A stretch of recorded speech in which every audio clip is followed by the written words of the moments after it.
Welcome to Plato's Cave. I'm Jordan Myers, and I'm a master's student in philosophy at the University of Houston. You're listening to a reading group episode of the show, which means that in this episode, I discuss the paper Responsibility and the Limits of Evil, Variations on a Strawsonian Theme by Gary Watson, with two non-philosopher friends, Adam and Giffin, because philosophy shouldn't just be for philosophers.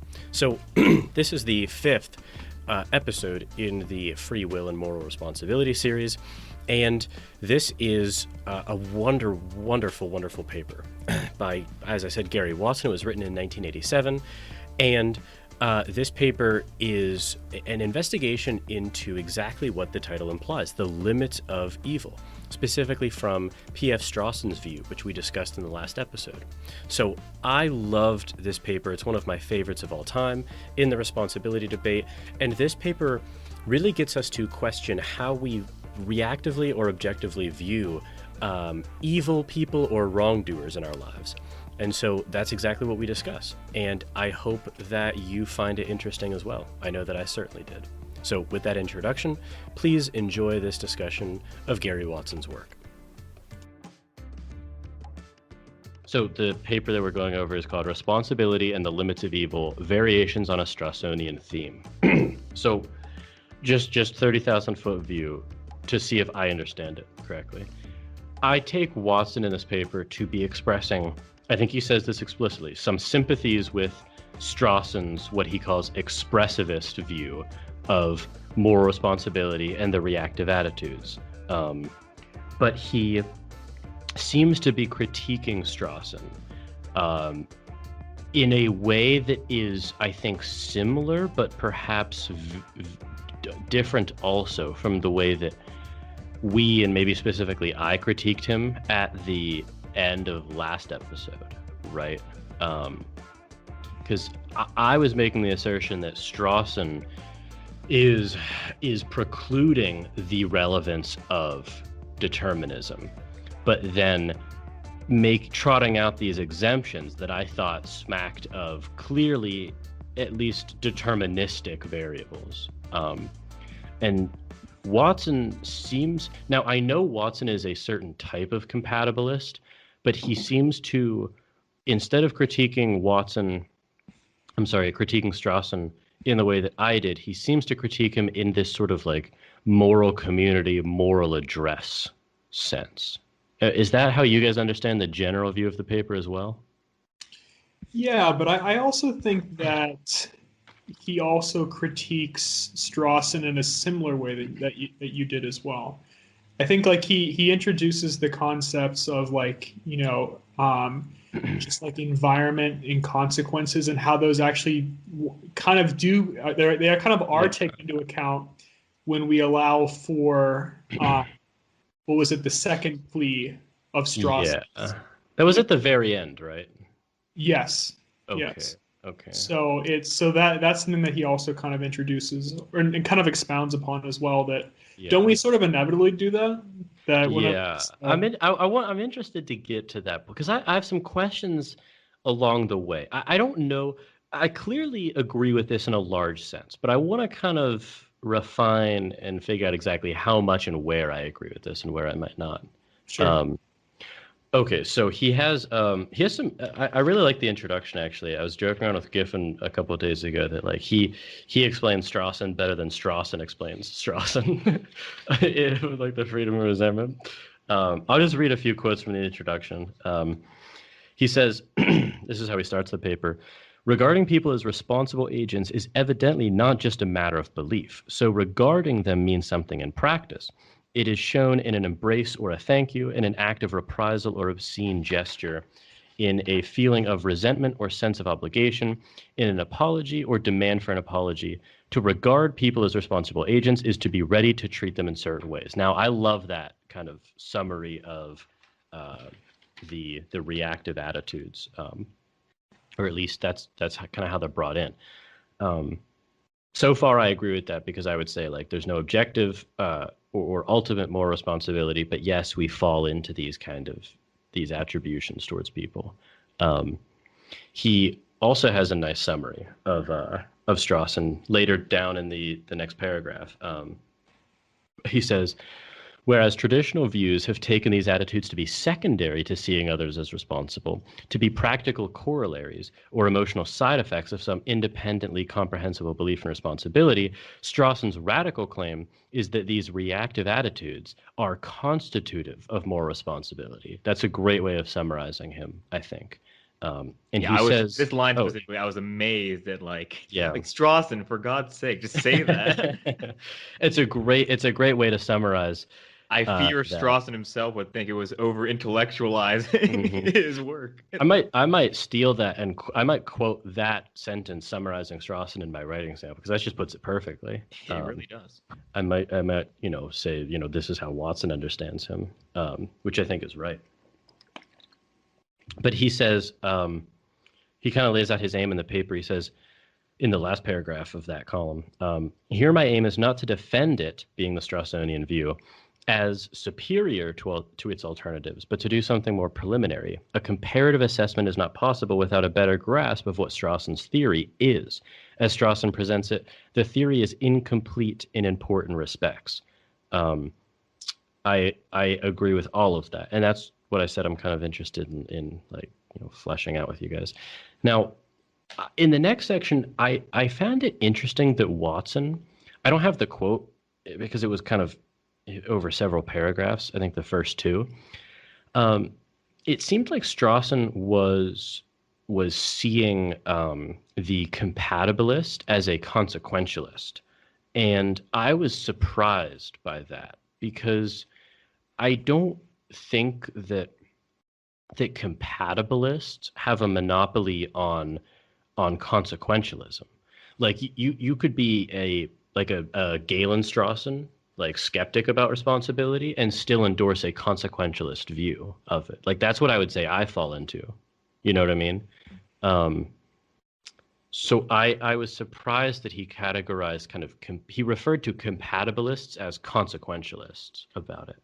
I think compatibilists in the sense of, those that, don't reject moral responsibility outright, right? In the same way that Galen Strawson ultimately rejects moral responsibility outright. So it's so if you take let's go back to the Dirk Paraboom episode. If you're a reasons responsive compatibilist, that doesn't seem to me to hinge on the consequences of it. That seems to me to hinge on you've theoretically thought out that reasons responsive is the category under which moral responsibility follows. And it's not for the consequences of that. It's because it fits a certain type of action or type of person, Yeah. Because what I'm saying is it's not, I just don't think that compatibilists have a monopoly on consequentialism. And it seemed like. Can you just expand on the example that would, show that, Jordan? You said your view specifically. Maybe that's a little bit, too early to say, but. Well, I'll just use Galen's view. I shouldn't expand on Galen's if you want. I shouldn't project this onto Galen because I don't actually know what his ancillary views are on this. But as an example, in theory, I know for a fact that there are deep moral skeptics of a Galen Strawson sort that say, let's eschew any idea of moral responsibility in an ultimate sense, right? But what we can still say is, okay, well, that's garbage. But for consequentialist reasons, we can still preserve some aspects of moral responsibility, blame, punishment, because they have good consequences. And all I'm saying is that I thought that it was odd to refer to compatibilists as consequentialists as if they had a monopoly on it.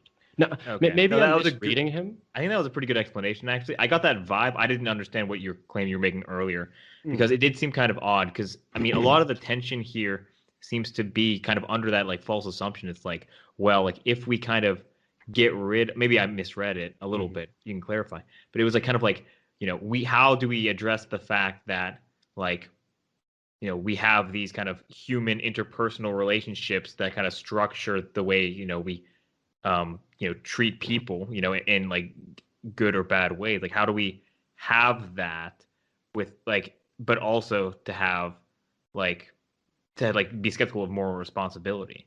And it's like I got the vibe like that they kind of tied it together like that. It's like once you get rid of moral responsibility, there's no like you kind of descend into like that weird dark space where everyone's in like the objective attitude.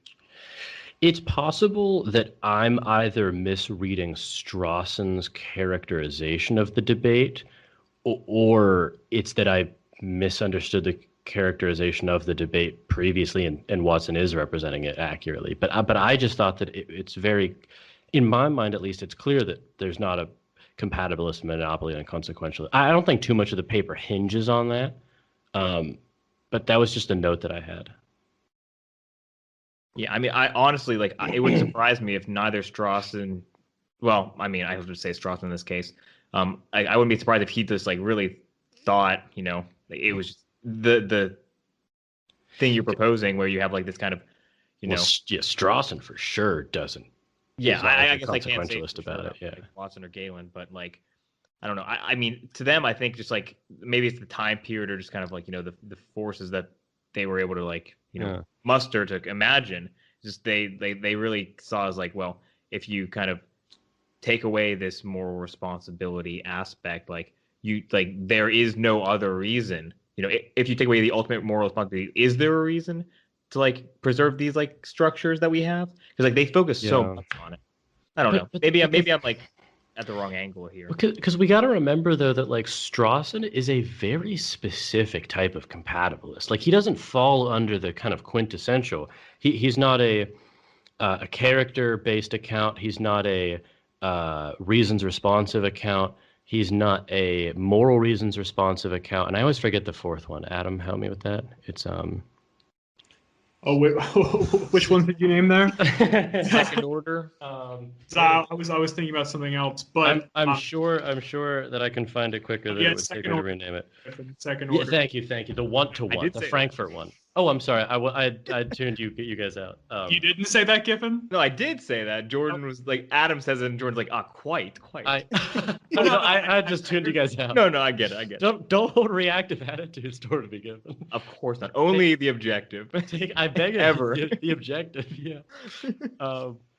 But like because Strawson is not P.F. Strawson is not one of those kind of the main types of compatibilists, right? He's flipping the relationship where it's not moral responsibility follows from these criteria. He's saying like our attitudes about it, our interpersonal attitudes about it are what constitute moral responsibility. So he's like a really specific type of compatibilist. And I never took any of those four types of compatibilists as saying, you know, we endorse this reasons responsive view for consequentialist reasons. They're just saying this is the moral responsibility that matters. Like it's here. And then but like remember like P.F. Strawson like starts his paper off like juxtaposing, you know, like the debate between like compatibilists and libertarians, right? Where like they have like some debate where it ends with the compatibilists saying that just for reasons of consequence, you know, do we, you know, so like I think he's kind of hearkening back to that, right? Like that the structure that P.F. Strawson sets up, like the kind of like imaginary debate between compatibilists and libertarians. Then so maybe Watson is representing Strawson accurately, and I just excuse me, really disagree with how Strawson is laying out that debate then, because I don't think it's between that. Like I don't know. It's do you think so though? Because like I just wonder, like before you had read this paper, and we just may not have like a full understanding of like, you know, the true debate landscape. But I mean, before like papers like this came out, would you have been able to put forward as like a determinist, like any other proposition other than what Galen put forward? Do you know what I mean? Because Galen's saying like ultimately we have no moral responsibility, right? Would you like before a paper like this came out, were, you know, determinists even part of that debate? Like determinists would just say, well, ultimately we have no moral responsibility, until P.F. Strawson said that's not necessarily true depending on how you define moral responsibility. And in his case, like a reactive sense. Yeah. I don't know. I actually don't know. Well, I know that P.F. Strawson's paper was written in the 60s. Galen's, the one that we read, I think, was like in the 90s. So it was, but I don't. I mean, I don't know really kind of the historicity of all these views. But But like Galen seems to be kind of like putting in his own words, like maybe. a point that he's been teaching for a long time, a viewpoint that likely was, I mean, Yeah. it's not like a truly like insightful view that comes from determinism, right? Like we're not ultimately responsible. I'm sure like that is a Mm. very old view. Mm-hmm. Yeah, Determin- like Epicurean philosophy talks about that. Yeah, it's very there, old. Yeah. there Yeah. you go. So it's like I wonder if like the debate was possibly as rich before P.F. Strawson's paper, right? On like, Mm. Maybe. so I don't know. It's just maybe I'm quibbling, but it really seems like that. And here maybe that was more accurately categorizing kind of the camps at the time, and it's not anymore. But it's just I don't think that you can kind of call yourself an honest to God compatibilist, for lack of a better term, if you're hinging it on just the consequences. Because a moral skeptic, I was thinking that too. because Yeah. a moral skeptic could say the very same thing. Yeah. Like in order to be kind of, for lack of a better term, like a dyed-in-the-wool compatibilist, you have to be endorsing. And now I'm fine if we want to branch it at the order of causality. Are you a Strawsonian, where it's the reactive attitudes constitute moral responsibility, or are you one of the four types or any variant of, where it's these theoretical grounds, if they're met, then moral responsibility follows from it? Sure, but like You know what I it's mean? weird that they wouldn't point to one of the four compatibilist arguments that indicate moral responsibility, would rather point to consequence, You can't do. I don't which find is that valid. Yeah. which might have been like the position of a moral skeptic before It's someone like P.F. indistinguishable. Yeah. Strawson. Yeah, so it's like there we don't really have any ultimate moral responsibility, but maybe you could kind of say, well, evolutionarily, we have empathy as a result. We're a Yeah. social species, and it's it's pragmatic for us to adopt these kind of views of certain behavior. And And at that point, you're almost just more of a Strawsonian at that point. yeah, Yeah. yes, yeah, Yeah. Okay. I think I kind of get it more at this point. Or at least I get my quibbling more at this point. yeah, It, yeah. that was actually just a I'm on side board note. with you. Yeah, I'm on Yeah. board with that. Okay.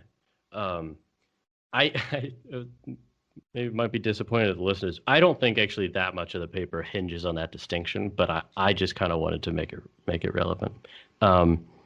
Okay, but so I'll quote a couple more things.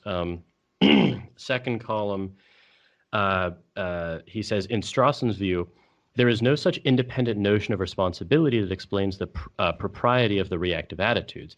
It is not that we hold people responsible because they are responsible. Rather, our idea that we are responsible is to be understood by the practice, which itself is not a matter of holding some propositions to be true, but of expressing our concerns and demands about our treatment of one another. Again, a beautiful summary of Strawson.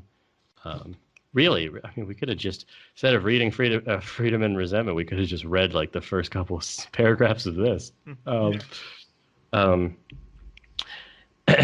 So I'll skip the next part because I think we actually just brought it out.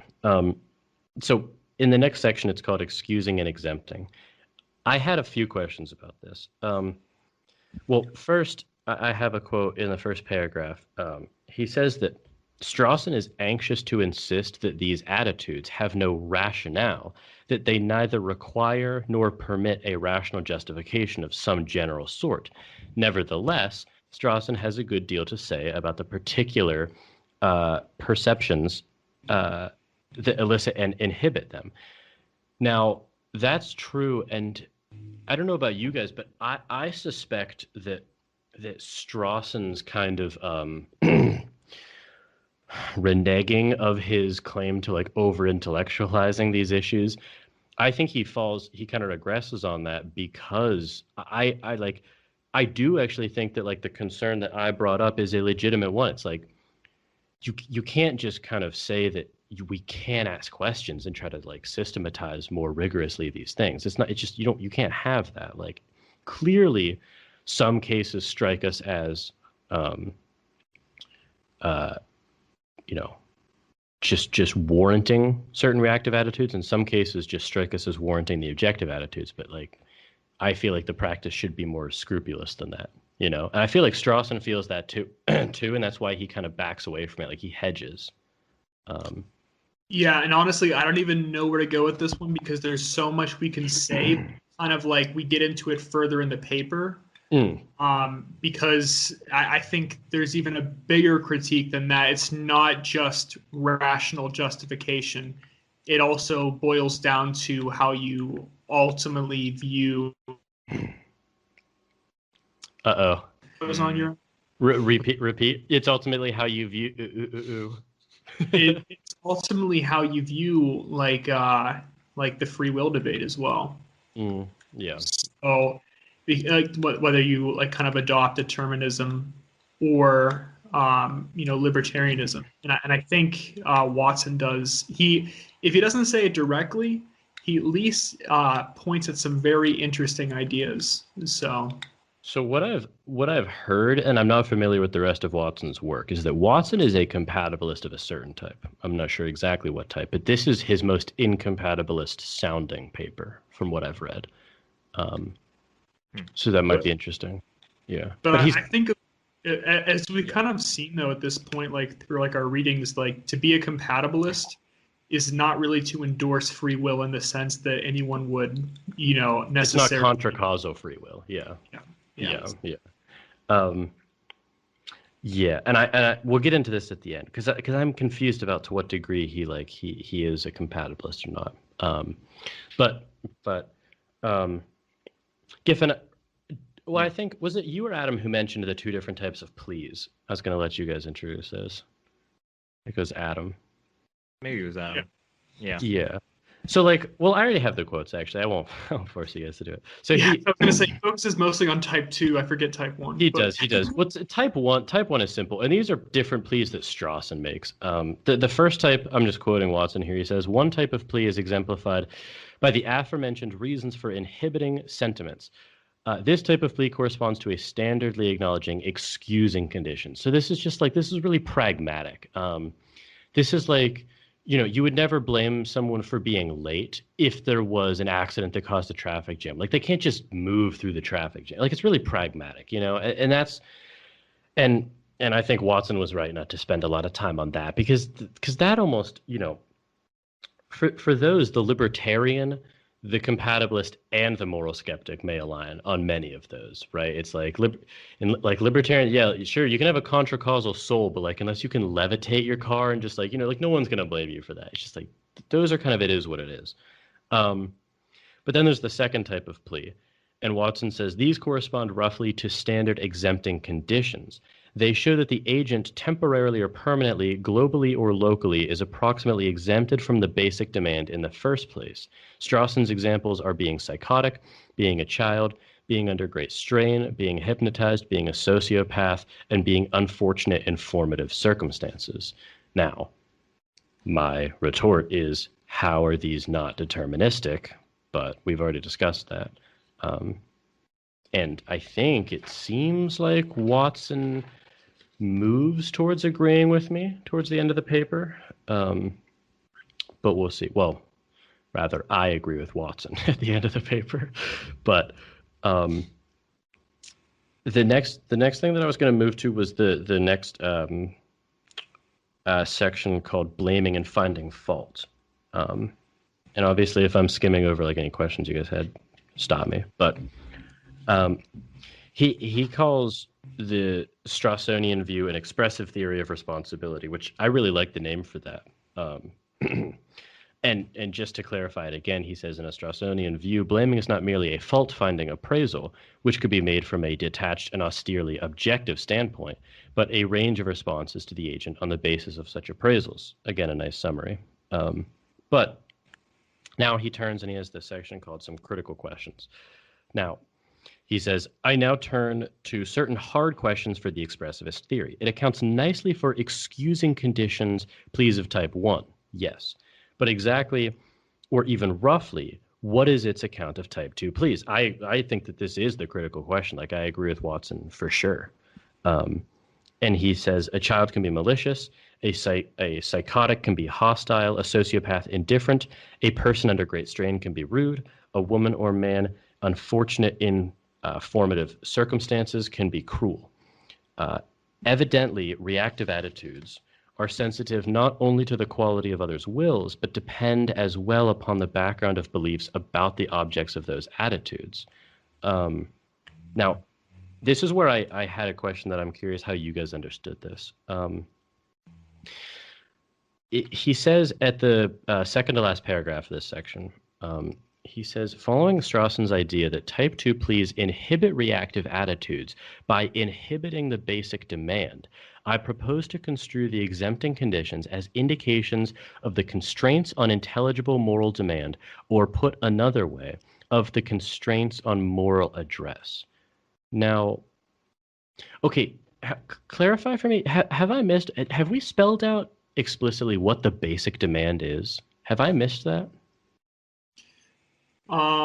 He definitely does in the paper here. So like, it's like the basic demand is that I think because he names a few different demands, right? Like he names like they need to be kind of they need to hold some of the same moral values that you do. Like you need to be like playing in the same game in a sense, right? They have to be part of the moral community. I So, thought, am I wrong? Was that much later in the paper? Isn't that more of like a Watson view than a Strawson view? yeah. Oh, so you're asking about Strawson? Well, he says that like because he says following Strawson's idea that type 2 pleas inhibit reactive attitudes by inhibiting the basic demand, comma, I propose. Like, because I didn't think that Strawson in his paper used the phrase basic demand. I recall Strawson like at least when like examining like the child or like the sociopath, they need to be sort of like they can't be so with like the child they need to be like morally fully Part of the moral community. but almost like fully morally developed though, you know what I mean? Like you don't have to like so but and with like the like sociopath, they also need to be not only like morally like fully developed, but they also need to be part of like the moral community. And if they're not, given the fact they're a sociopath, they also don't meet the demand. Yeah. Right? Like, but it's not like there's like a well-defined like demand. It's just that there are specific demands that these individuals don't meet. It was almost like it was one of those things where I could tell what violated the basic demand, but I couldn't tell what were the necessary and sufficient requirements for like for accepting it. Yeah. Like and it's totally possible that I've missed that somehow. Because what did Strawson say about the pleas of type 2? He says this. I'm quoting Watson summarizing Strawson. He says these correspond roughly to standard exempting conditions. They show that the agent temporarily or permanently, globally or locally, is approximately exempted from the basic demand in the first place. So like, so exempting conditions exempt you from the basic demand, but what is the basic demand? I don't. Here's a thing that I didn't have highlighted. Maybe this will elucidate it. His general characterization of pleas of type 2 is that they present the other either as acting uncharacteristically due to extraordinary circumstances, or as psychologically abnormal or morally undeveloped in such a way as to be incapacitated in some or all respects for, quote, ordinary adult interpersonal relationships. So is the basic demand that you're acting as yourself, you're not under extraordinary circumstances, you're psychologically normal, you're morally developed, you're, quote, an ordinary adult in an ordinary relationship. Is that kind of the basic demand? I'm actually kind of viewing it differently because I'm thinking back to kind of like what was laying out before, and I think it's more of like what we demand from others, right? Because like that was definitely kind of phrased the way demand of others. There's like a basic demand we have of others' behavior, and it's to our demands. No, I think you're right. I think you're right. Okay, I was viewing. So the basic demand is not a qualification. The basic demand is like what I would like the bare minimums of like what I require of you in an interpersonal relationship. Yes. Okay. I want to read that again with my new understanding. Type 2 pleas inhibit reactive attitudes by inhibiting the basic demands. That actually makes more sense. Okay. So then he says, this is Watson. I propose to construe the exempting conditions as indications of the constraints on intelligible moral demand, or put another way, on the constraints of moral address. Okay, interesting. So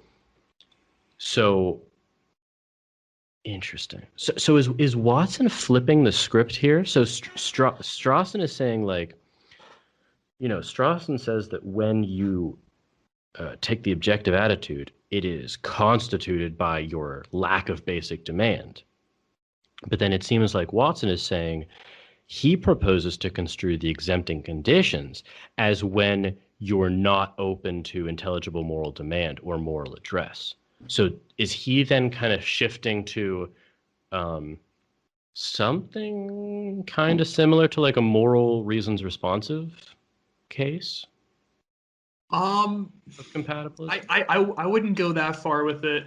Because I think he's really just restating what Strawson was arguing for. I think this is a restatement. Okay. But under his kind of own, not lexicon, because he doesn't do that, but like his own way of viewing the debate. It's about intelligible moral demand. Yes. Okay. It's so it's like we demand certain behavior from others, and there are exemptions to what we demand given. Okay. It's not a causal connection. It's almost a corollary connection. It's like our basic demand is lifted on cases where there is no intelligible moral demand, but we're not like evaluating it as like there is no intelligible moral demand, therefore I lift the reactive attitudes. It's like, yes, correct. Okay. Correct. The seas are parting at the same time. Yes. Okay. Yeah. Okay, I agree with that. Okay. Like, honestly, I thought like the way he worded all this, I thought it was way better than Strawson. Like I understood everything that was going on. Oh, there's a reason why I had my first question of that sort pages in, as opposed to, well, I think it was the opening page I had to clarify something of Strawson. Because I didn't understand exactly what angle he was coming in at. But I think that makes much more sense. I think that's the right way to view him. And I think like just as a quick aside here, it's like this is something that you want to study, right? Like exactly what points do we, exempt and kind of like, our demands in a sense. Yeah, it is. I like the way he views it, but I wonder if it captures all of the important cases. That's We'll get into that because I think he brings up some really cool cases. Yeah. Oh, he does. He definitely does. I also, just real quick, I also have not yet agreed to the flipping of the order there. That's something that I'm unconvinced about. I agree with Strawson that reactive attitudes are what constitute sort of interpersonal relationships, that they are you can't eschew them completely, right? In an interpersonal life, that would be total isolation, alienation from everyone else. And I agree that like his descriptive claims, sometimes we do apply the reactive attitudes and sometimes we do suspend them and take the objective attitude, right? I think, though, that when we do that or not, ethically speaking, has to be grounded by a more theoretical consideration that is open to deterministic causes. I don't think that you can just say that, like, when we take the reactive attitude and when we take the objective attitude, that is constituted by, if you're a Watsonian, the possibility of intelligible moral demand. Like it's not robust enough for me. Yeah, but I think that's why Watson gets into the fact that your reactive attitude can then change when you're given more reasons. Yeah. That, you're given a broader perspective at that point. Like, I think we should just get right into that case, actually. I agree.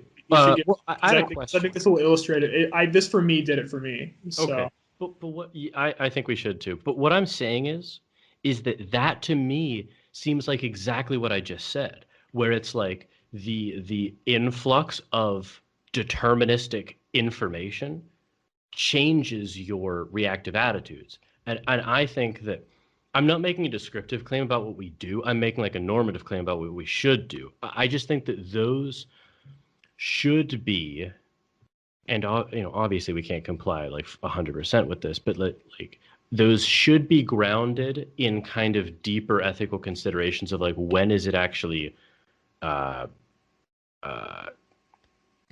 ethically scrupulous to have the reactive attitude, and when like and I said there's different cases. There's permissibility and then there's like obligation. So well, I guess my issue is like, I don't think you disagree with Watson. Maybe I don't. Maybe I was understanding him differently then. Yeah, because I don't think you disagree.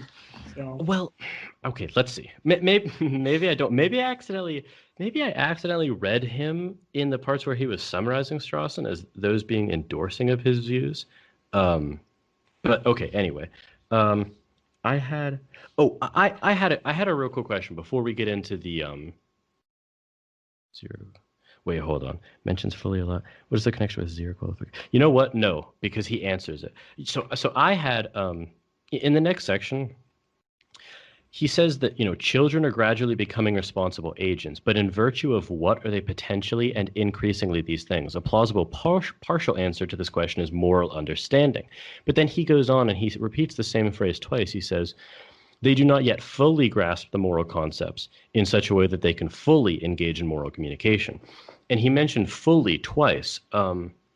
Excuse me.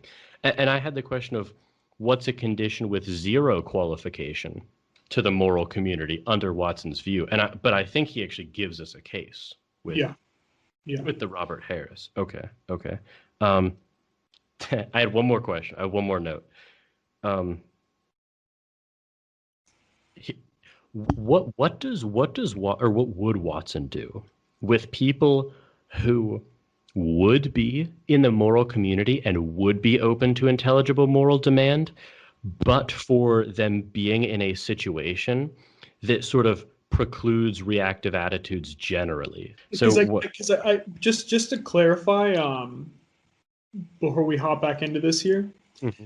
I think Watson does a lot of the time like express Strawson's point of view, but I think he's doing what you're trying to do. And he's trying to save Strawson's structure, but he's introducing a lot of like things that Strawson didn't actually explore fully enough. You know what I mean? Like the issues you have, I think, are the issues Watson has. Yeah, maybe he does then. I don't know. We have to see it because like I said, this is the first time I read this paper. It wasn't the first time I read the others, so maybe I'm still fully understanding this.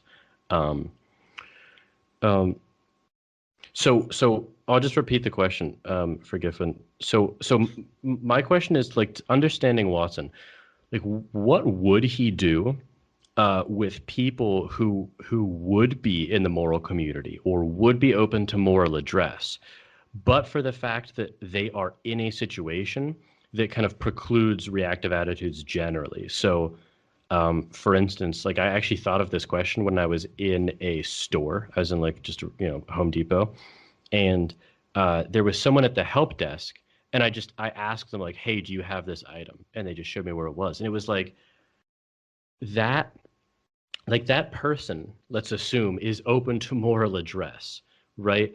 But like we're sort of in a situation that reactive attitudes just don't really come up in a, like, we talked about like a cashier, I think the last episode, what does Watson do with those circumstances? Would he say that like the person is I don't know like how would he view that?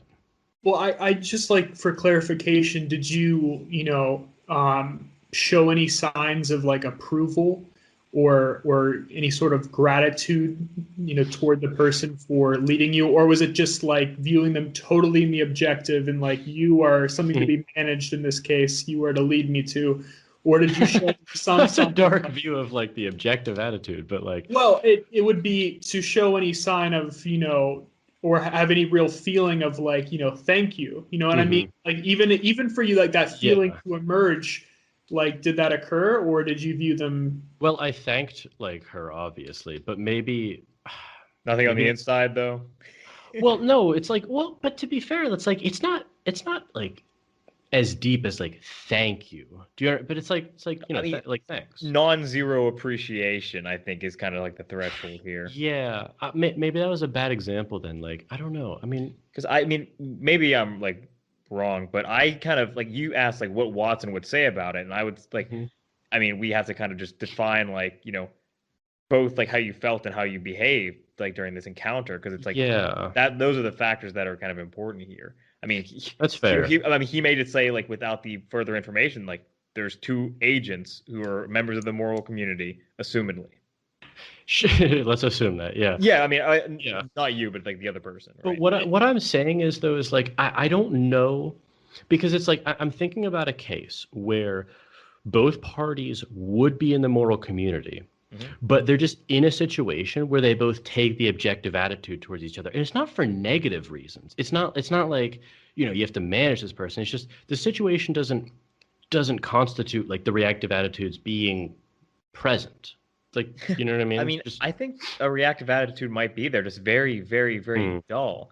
I mean, the way you're framing it is almost as if like the hmm. objective stance is like the default way. It's like if you're doing something else, and I'm not sure that's necessarily the case. I Maybe. actually totally agree with Giffin, and I think he would respond saying pretty much what Giffin said that, the degree to which you have a reactive attitude is in proportion to, the act that you are engaging in Or the like relationship. or the behavior, yeah, or the interpersonal behavior that someone is engaging you with. So it's like, He did an adequate job, and you kind of gave like adequate approval. yeah, so it wasn't like you were dealing with like, an animal, or something to be, dealt with. robot. It was more of like, there is just the tiniest hint of, recognizing their humanity in a sense. Yeah, because actually, I Okay. thought of a good counterexample. Like, imagine, like, so I don't know. Imagine almost as if you like went in there and just like typed into the kiosk where you wanted to go, right? Like that would be like there's a difference in like the behaviors in that case, right? You wouldn't thank the kiosk, and that maybe that's Well, maybe that's no. useful.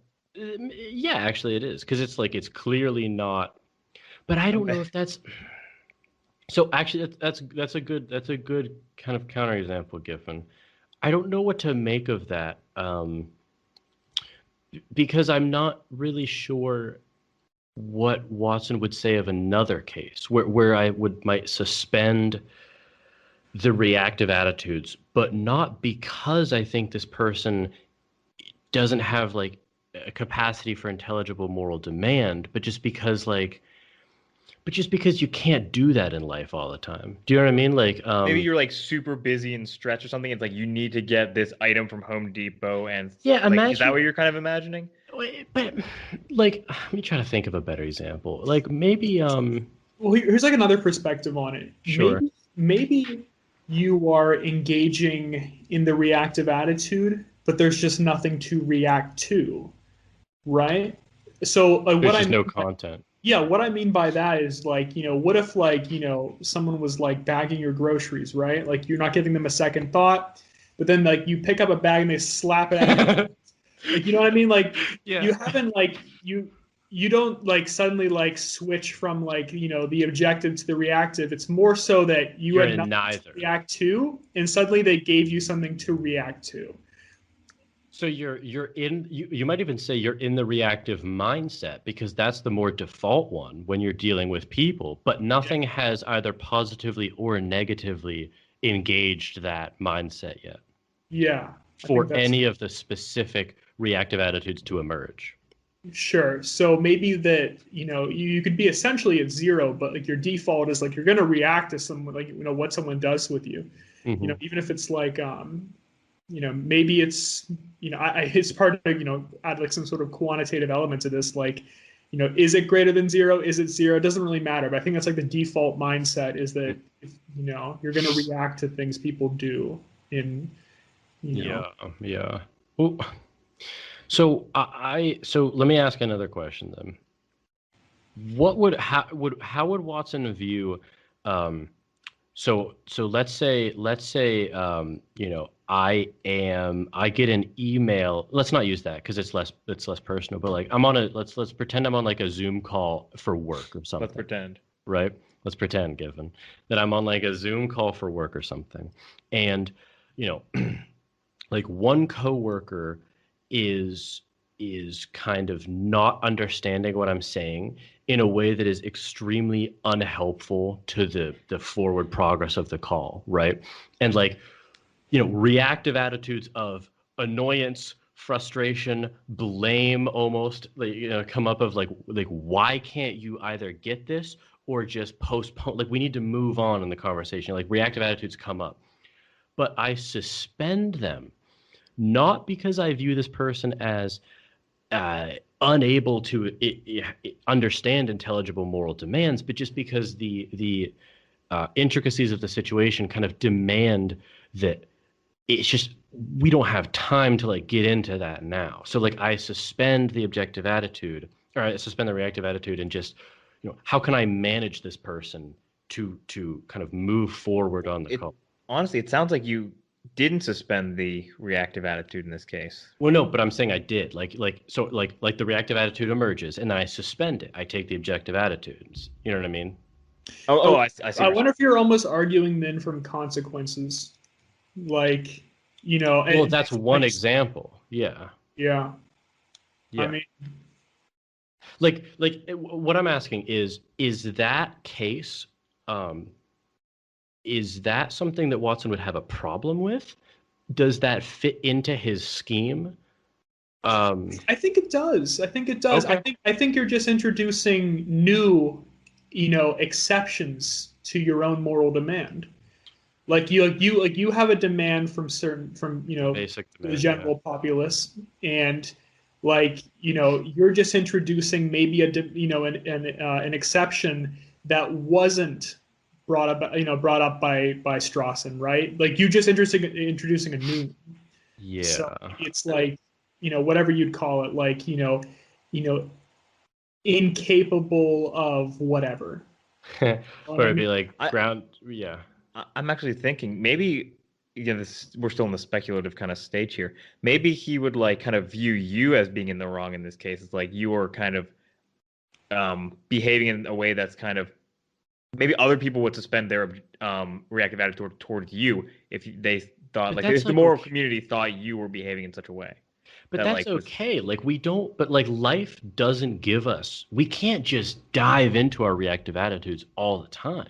Do you know what I mean? Like, have you ever heard, what are these? Like, there's a bunch of dumb cliches about this. It's like, sometimes you're arguing and it's like, you're not actually going to agree. So you just kind of let it be or whatever. Agree to disagree. Yeah. Like agree to disagree. And it's just, it's like, because like but the reactive attitudes like are still available. Like we could just get right back into this argument, you know what I mean? But you kind of have to just pragmatically move on. What if the new exception you introduced is just if you find the person incapable of understanding your perspective, like in the midst of a conversation, if you have concluded that you find the person incapable of understanding your perspective, you can suspend reactive attitude. Because I don't know if that fits it. Was that one of the demands? I feel like somewhere communication was mentioned. The what? I feel like somewhere communication was mentioned as kind of like one of the demands, like the capacity to communicate with the person. Am I crazy? That could have come up. I might be misremembering, frankly. It might be a little too vague to encompass what Jordan's kind of bringing about here. But what I'm saying is perhaps that is barely on the fringe slotted into that case, right? Yeah, no, I totally get what you're It does seem like at least in some sense a communication. Yeah. Well, and like to be clear, I maybe I'm accidentally coming out a little too harshly against this paper. I love this paper. Like I think the way his way of framing it is excellent. I just don't understand perhaps how he might incorporate or not some extra kind of exemptions that I would like to maintain from a viewpoint that may or may not be different than his. I don't know. I just, you know what I mean? Like I can't tell exactly how much the Venn diagrams overlap. Let's get into his test case. I agree. Go. Because I think he does a good job of kind of bringing up a lot of the questions that you're having. So yes. Okay. So why don't you just get into the Robert Harris case? Do you want to just, you don't have to I didn't have any quotes from it, but do you want to just kind of go over what he writes? Look, actually, do just the story of the heinousness of Robert Harris. Don't get into his backstory because I had questions of what Watson said after that. Sure. So I mean, I'm probably gonna do a poor job paraphrasing this, but Robert Harris was someone who took pleasure in the killing of two young men, and he not only took pleasure in it, but he seemed totally unperturbed by the action. And he had similar actions after he was sentenced to execution, to state execution, where he murdered other prisoners. He acted in psychotic ways just to he derived pleasure just from irritating other prisoners, or I mean, much of the way that he viewed the world was he desired to cause harm, and it never struck him that any of the harm he was causing was in any way reprehensible. So it never struck him that way. So in fact, he might have actually taken the opposite view, that what he was doing was in fact the best use of his time. So, yeah, because it kind of referred to the fact that his moral disposition was almost a rebellion against the commonly held moral disposition on murder, on well, and did you mention that after he killed he stole a car from this young man, and he wanted to dress up as a police officer to tell his parents of the news so he could watch their reaction? Fuck. I mean, that's that's dark. Yeah, so he's a true sadist through and through. Now, so Watson says, on the face of it, Harris is an archetypal candidate for blame. We respond to his heartlessness and viciousness with moral outrage and loathing. How did you guys react when you actually read the paper? This is weird. I actually felt horror at this person, but I don't know if I actually felt kind of outrage or blame. I feared him. I thought that this is not a person that I want to be reading that actually sent chills down my spine, and I was genuinely horrified of this type of person. But I don't know if I experienced the outrage of it. I think that was less of the point, though, because I actually had the exact same thoughts. Because I think, given all the reading we've been doing has kind of primed us to view him in the objective sense. Yeah. So what I tried to do was I was like, okay, what if this had been my brother? What if he had slaughtered my brother and then had come to my house and had told my parents dressed up as a police officer, and that elicited a reaction. I would want to kill that guy. Yeah, exactly. So it's like we're pretty detached just reading this story, and especially given the fact that we've been primed to view him in the objective sense. But if you make it a little more personal, then you can get on board That's with fair. That's fair. Watson. Yeah, yeah. That's interesting. Yeah. Okay. Okay. Now, um, he says, yet if reactive attitudes were implicitly invitations to dialogue, then Harris would be an inappropriate object of such attitudes. Now, this is where I understood, because I was some of my questions were in my notes. This is where I understood that Watson is very much not a character-based consequentialist or compatibilist. Sorry, because now I think this is actually this is a wonderfully tough case for character-based accounts, right? Because like he would endorse this, like this is who he is. Do you know what I mean? Sure. Uh, and so I think I understand this is Watson is explicitly not that sort of a compatibilist. He actually has. I'll read it because it's great writing. He says, however, not all communication is dialogue. Harris refuses dialogue, and this refusal is meant to make a point. It is in this effect a repudiation of the moral community. He thereby declares himself a moral outlaw. Unlike the small child, or in a different way, the psychopath, he exhibits an inversion of moral concern, not a lack of understanding. His ears are not deaf, but his heart is frozen. This characteristic, which makes him utterly unsuitable as a moral interlocutor, intensifies rather than inhibits the reactive attitudes. I still don't fully, I don't know. I just don't know what I think about. Yes. Yeah. Go ahead. I was going to say, this is what I was thinking of whenever I was mentioning communication being kind of like a facet to view it earlier. Yeah. I don't know.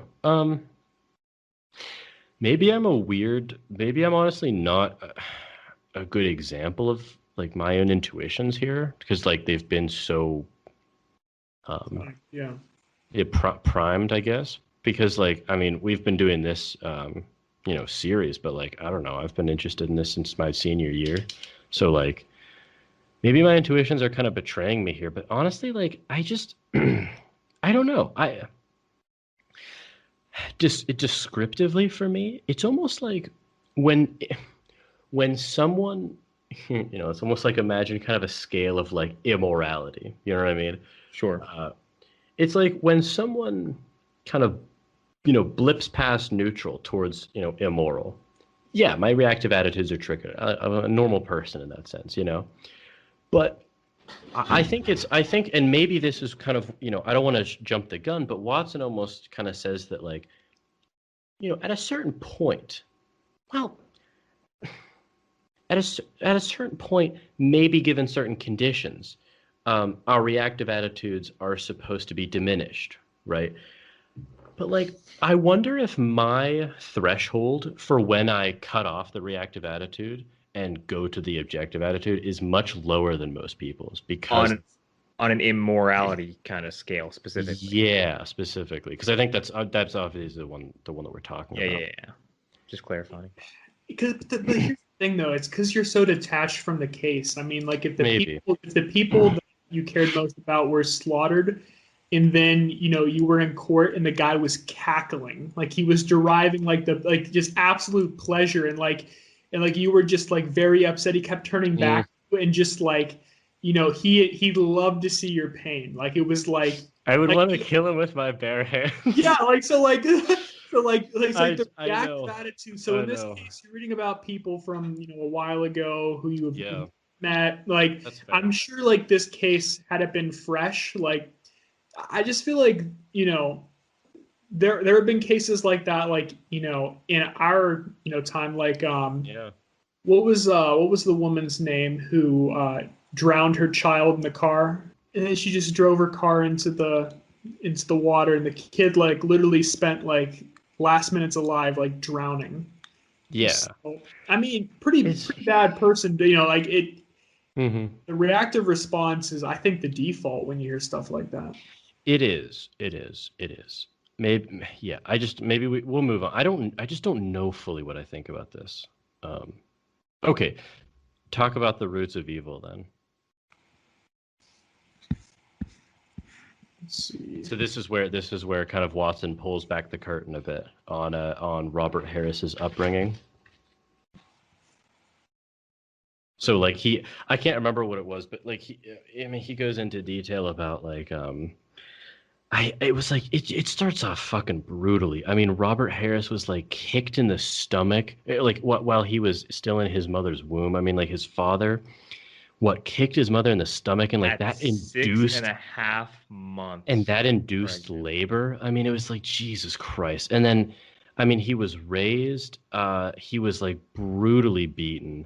I mean, it even talked about. I mean, there was this brutal part about how he would go to his mother for like for just to physically touch her, and she would smack him away. She would like break his nose with kicks. I mean, he was like bullied at school. I mean, it was like but like just harassed. I mean, he was like The worst part is like to me was whenever they described him as being like super sweet he early cried on. during Bambi. Yeah. Yeah, yeah, that was the most crushing part to me. And then he winds up in prison at age 14 for car theft. He was raped several times in the prison. Like I don't even he spent more than 4 years behind bars. He just like got into like fights all the time. He was just hardened and callous as like a human being. Um and I mean, Jesus Christ. I They mean, compare the prison system to like gladiator rings or something like that. they were Like where called it gladiator teaches, schools. Yeah. yeah, I teaches mean, you how it's to like, fight. dude, and then it gets really just dark and brutal. I mean, it's like it says he killed cats and dogs, laughing while torturing them.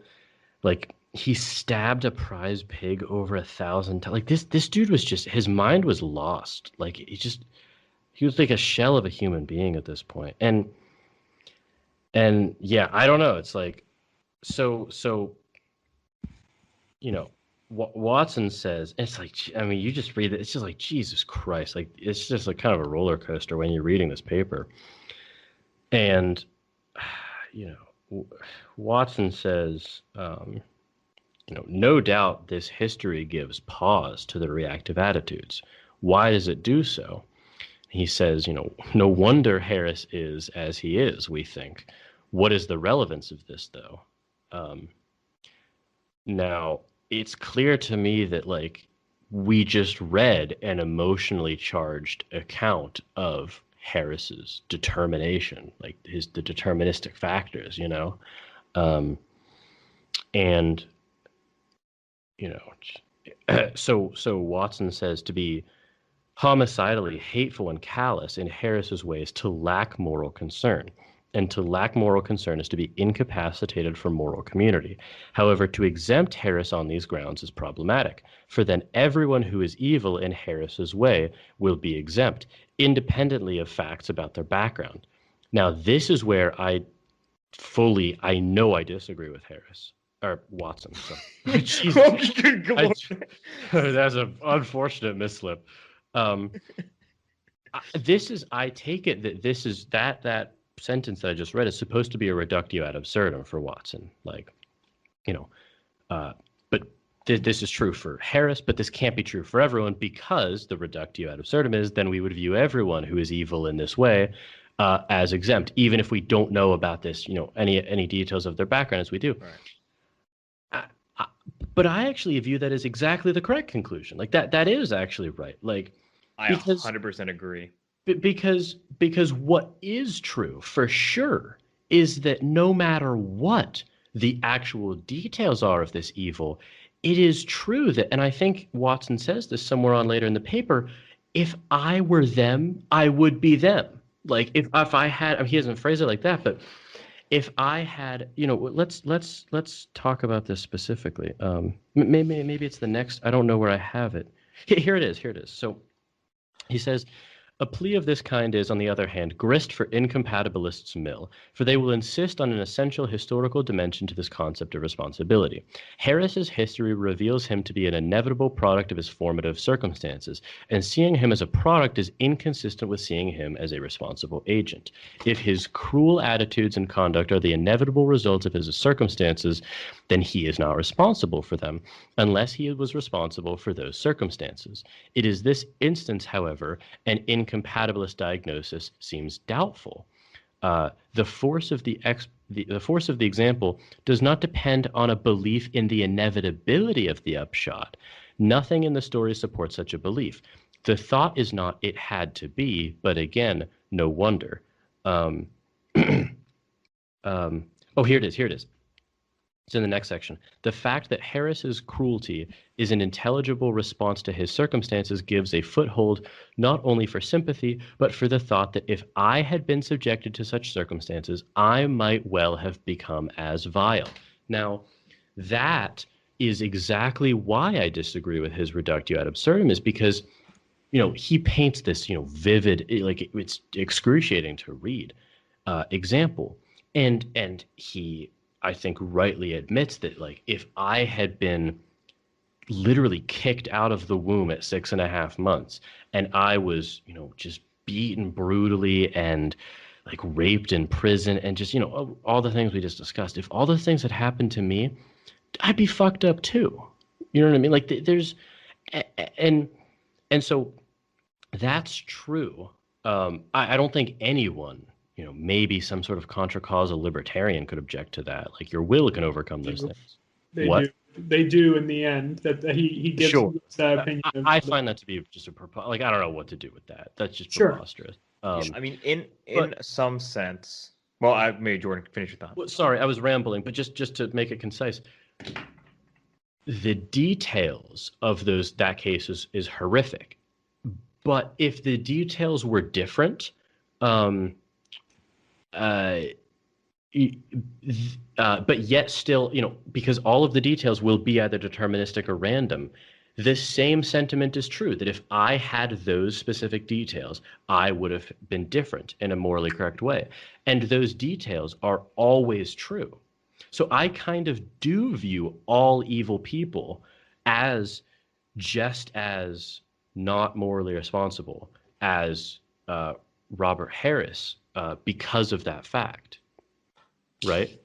Yeah, I just it's like I think you're going in the right direction with this, but I've been thinking about it here, and it's like, well, isn't it in a sense easier to take the objective view once you can actually find reasons? And I think Watson kind of expounded on this, and we should be cautious of our ignorance to the causes.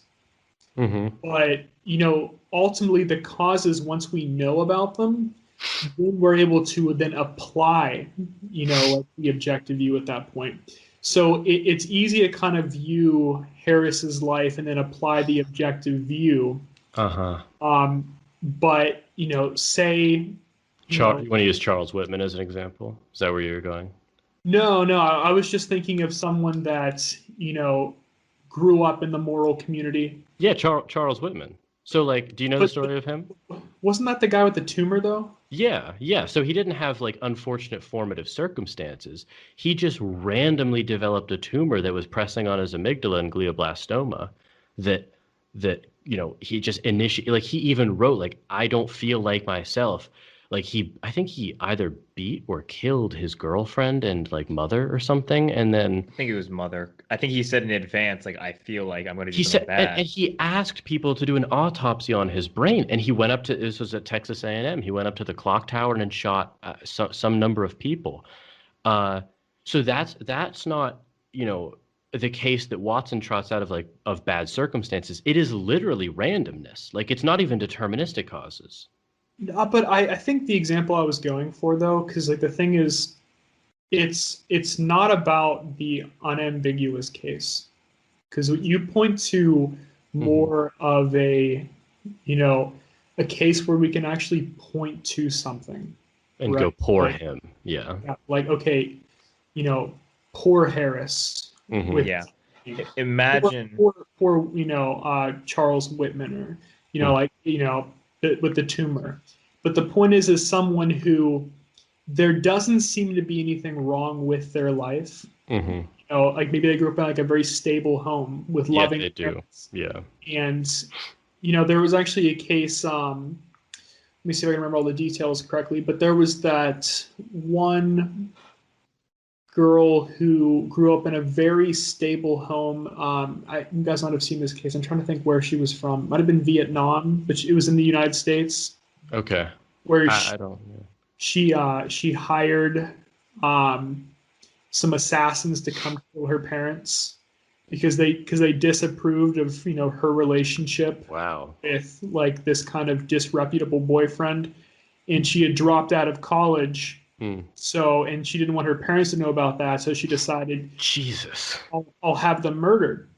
And um, and she, throughout the Hmm. trial, she tried to play like the innocent girl and stuff like that. But Hmm. Hmm. clearly, she was, at some Well, level, a no. psychopath. So, And I wasn't saying legally we shouldn't find her responsible. That's not what I was saying at no, all. Yeah. Okay. the point, no, the question is Yeah. like, how easily do we view Hmm.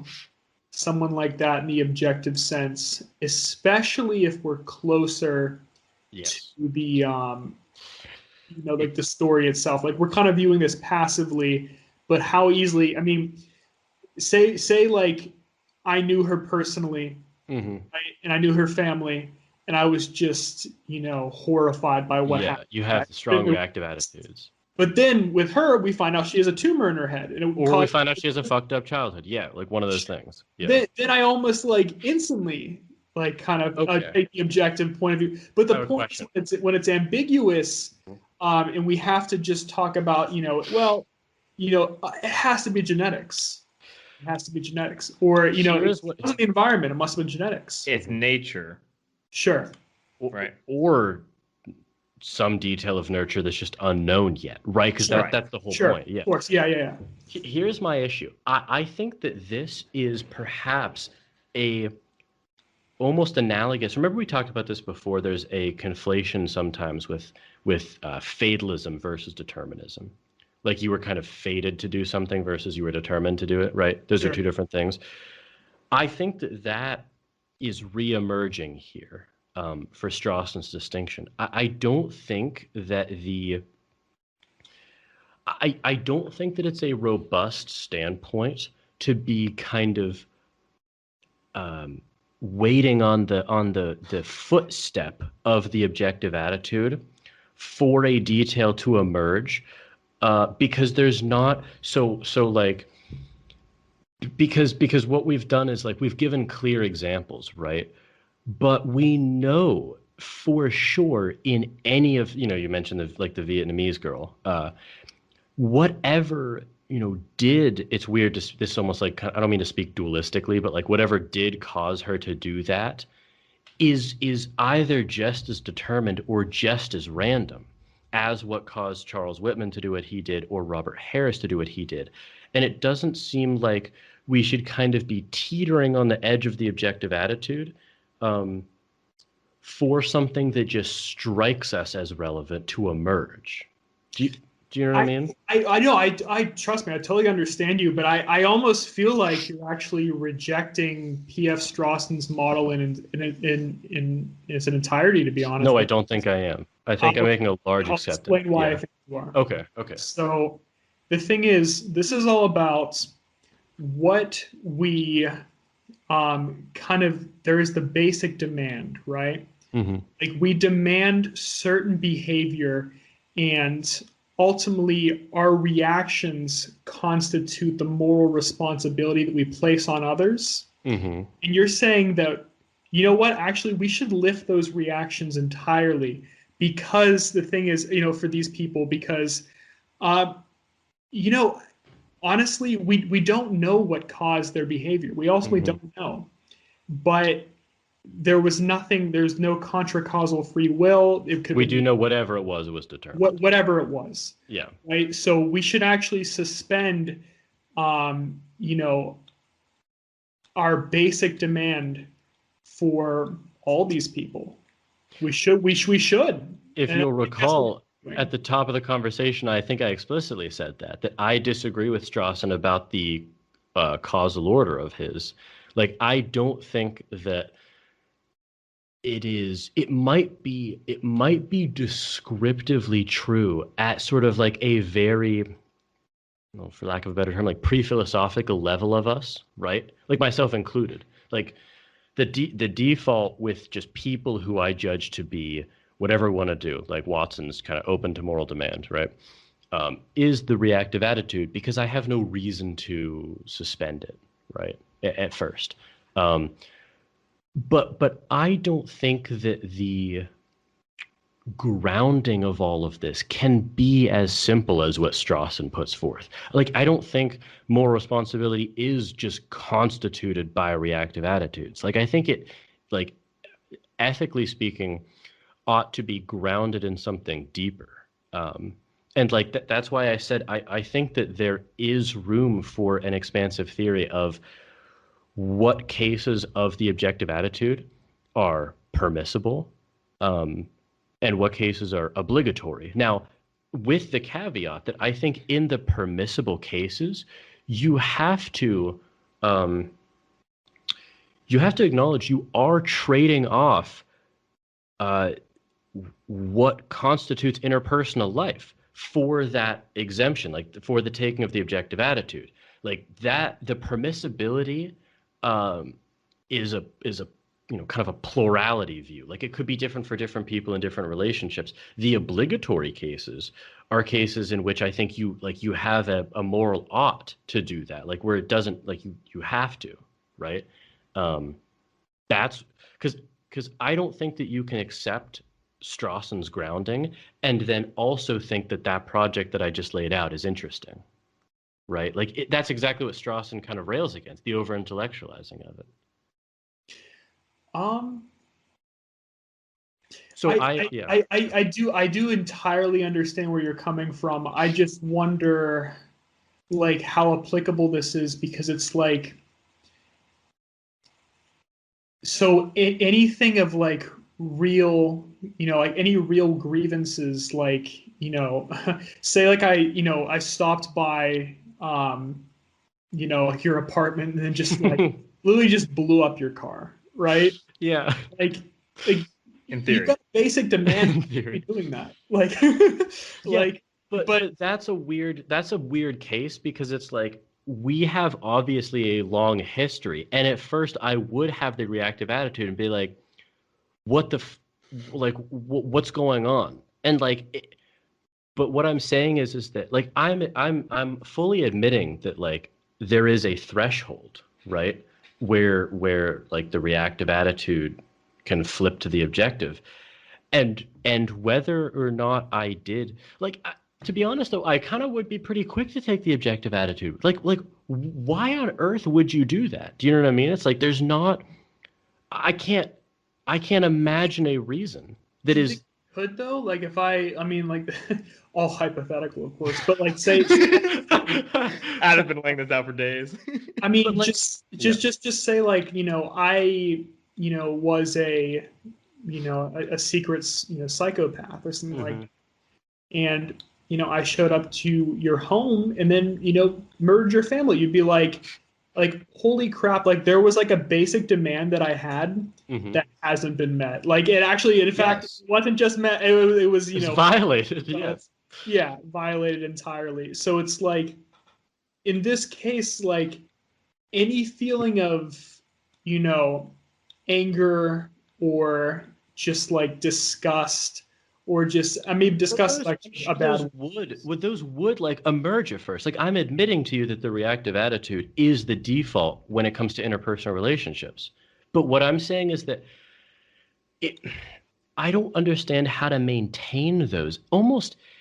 It's almost, there's like this weird paradox. It's like the quintessential case where the reactive attitude should be strongest. This is almost, it's kind of an analogous thing to what Watson's doing. Is like, you just gave me an example of a paradigmatic case of where the reactive attitude ought to be strongest. Like, you of all people, you know what I mean, did this thing. Sure. but that's exactly why I don't think I could hang on to it for very long. Or maybe even, I don't know if I ought not to. I mean, I haven't, like, that's kind of, more work to be done, because there's no account of you that I have access to that, like, would explain that behavior. Like, something would have had to go wrong. Do you know, like, It how wasn't like him. like, how could you be this person who I've known for 19 years, whatever it is, like, and do that thing? You know what I mean? Like, something would have had to have gone wrong. So It just seems like through your perspective of Strawson, that you're throwing out moral, you're kind of like keeping what you want. I am. Yeah. Yeah, like, so, like, I am. like any kind of good reactive responses, like maybe someone did something great for you, like, Shoot. Hey, you're frozen. to do you bad. But it just imagine someone did Hello? You're back now. You were frozen for a minute. Unbelievable. But, Strong reactive attitudes towards Skype. Yeah. You're gonna have to adopt plea 1 here. But yeah. But sorry, no, that. Yeah, it just seems like you were talking about the asymmetry. Yes. I've kind of anticipated that response too. I think, first of all, that the asymmetry is a rather happy one. Like, I actually don't view it as all that bad. Wait, can you clarify the asymmetry? I think I'm confused. Oh, I'm sorry. I filled in. I knew what Adam was saying, but, like, while he was buffering. I would like to hear him say it. From my perspective, the asymmetry is, if someone did something as good for Jordan as compared to as what could be done as bad to Jordan, he would, the feeling of gratitude would remain, but the feeling of just kind of anger and response to the bad deed would be he would then switch to the objective viewpoint. Okay, so it is just like a prediction of that's how you would behave, or is this saying? Are you saying that's how it ought to be? Well, I'm saying that's his model. Yeah. So Adam's saying, like, let's say I'm on the edge of getting into, like, a top, like, PhD program or something, and one of my letters of recommendation is an alumni from that school, and they reach out and they say, like, I want to put my reputation on, like, him, like, I believe in him, like, you will not regret it, and I vouch for him. I'd be like I just we welled up with, like, gratitude, with, like, a good sense of obligation. Like, I want to prove this person right. You know what I mean? Like, strong, positive, reactive attitudes. You know what I mean? And Adam's juxtaposing that to he blows up my car, kills my family or something, Right. And both. Blows up the car with the family in it. Sure. And Adam's trying to kind of point out this inconsistency, or this asymmetry between those two. I don't know if I see that asymmetry as bad, because what I'm saying is that the determinism leading to the objective attitude is always a live option, because we know that determinism plus randomness is true, right? Like, that's an axiomatic claim. So we know that whatever anyone does, it is due to either determinism or randomness or combination of the two. So that's always available for us to retreat back into. But the reason why, and I don't know if I've, like, it's hard for me to kind of fully predict, like, how I would react in any given circumstance. You know what I mean? Like, we'd have to have Adam blow up my car and kill my family for me to know how I'd react. Know. But what I'm saying is that, like, that asymmetry is not necessarily an unhappy one, because, I agree with Strawson that these reactive attitudes are what constitutes interpersonal life. And insofar as, like, we can abandon some of the worst ones in us of certain magnitudes. Like, again, like, I'm not claiming that I never have negative feelings towards people, or that you should never have negative feelings towards people. You know what I mean? Like, Yeah. if you like betray my trust or something, you know what I mean? Like, yeah, I'm going, but that's, I don't know. Like, I'm just almost saying that, like, at a certain threshold, um, I don't know. I don't have this fully mapped out yet. No, But I totally get where you're coming from, and I know you are making a claim about what we ought to do Mhm. rather than what we do. But I guess my issue is that, it's like you're trying to kind of combine um, human experience and a completely rational approach, right? Oh, Because sure, yeah. because we already agreed, like in previous conversations, that a Mhm. completely rational approach is to recognize that anything Yeah. that someone does, good or bad, No one's Kazasui. sure. Yeah. So, but in this case, like my issue with it is that it's you are pointing to what we ought to do, and you're not Mhm. wrong. You're not wrong at all, but But it's can we against, do it? it's against human nature. So I just don't think Is it that a is, though. problem? But actually, no, it's not a problem. It's not a problem to say that we ought to do that, but it's a problem in terms of like real practicing ways of viewing the world. well, If hold on. I have a quick question. Has Watson not shown us that we can do it in some extreme circumstances, right? Like, he has shown us that we can do it. All I'm saying is that, and I'm not making, like, I don't know, like, the descriptive parts of it, that's messier, right? But all I'm saying is that, like, if you make that leap, and I don't think it's a big one, from knowing the specific deterministic cause to knowing that there are specific deterministic causes in general, or random causes in general, right? Mm-hmm. Like, that's not, I don't see that leap as a very big one, because it's just all it hinges on is, like, whether I happen to be privy to certain, like, that just seems really incidental, whether or not I know about certain things. it seems to be a big difference to me, and I haven't, obviously fully Yeah. thought, this idea either. But I know, like, when we read Strawson's paper, he definitely actually disagreed with you at the very beginning because he said that no one can operate on sort of like a vague philosophical, not, I'm sorry, scratch the word vague, but a philosophical thesis like determinism, right?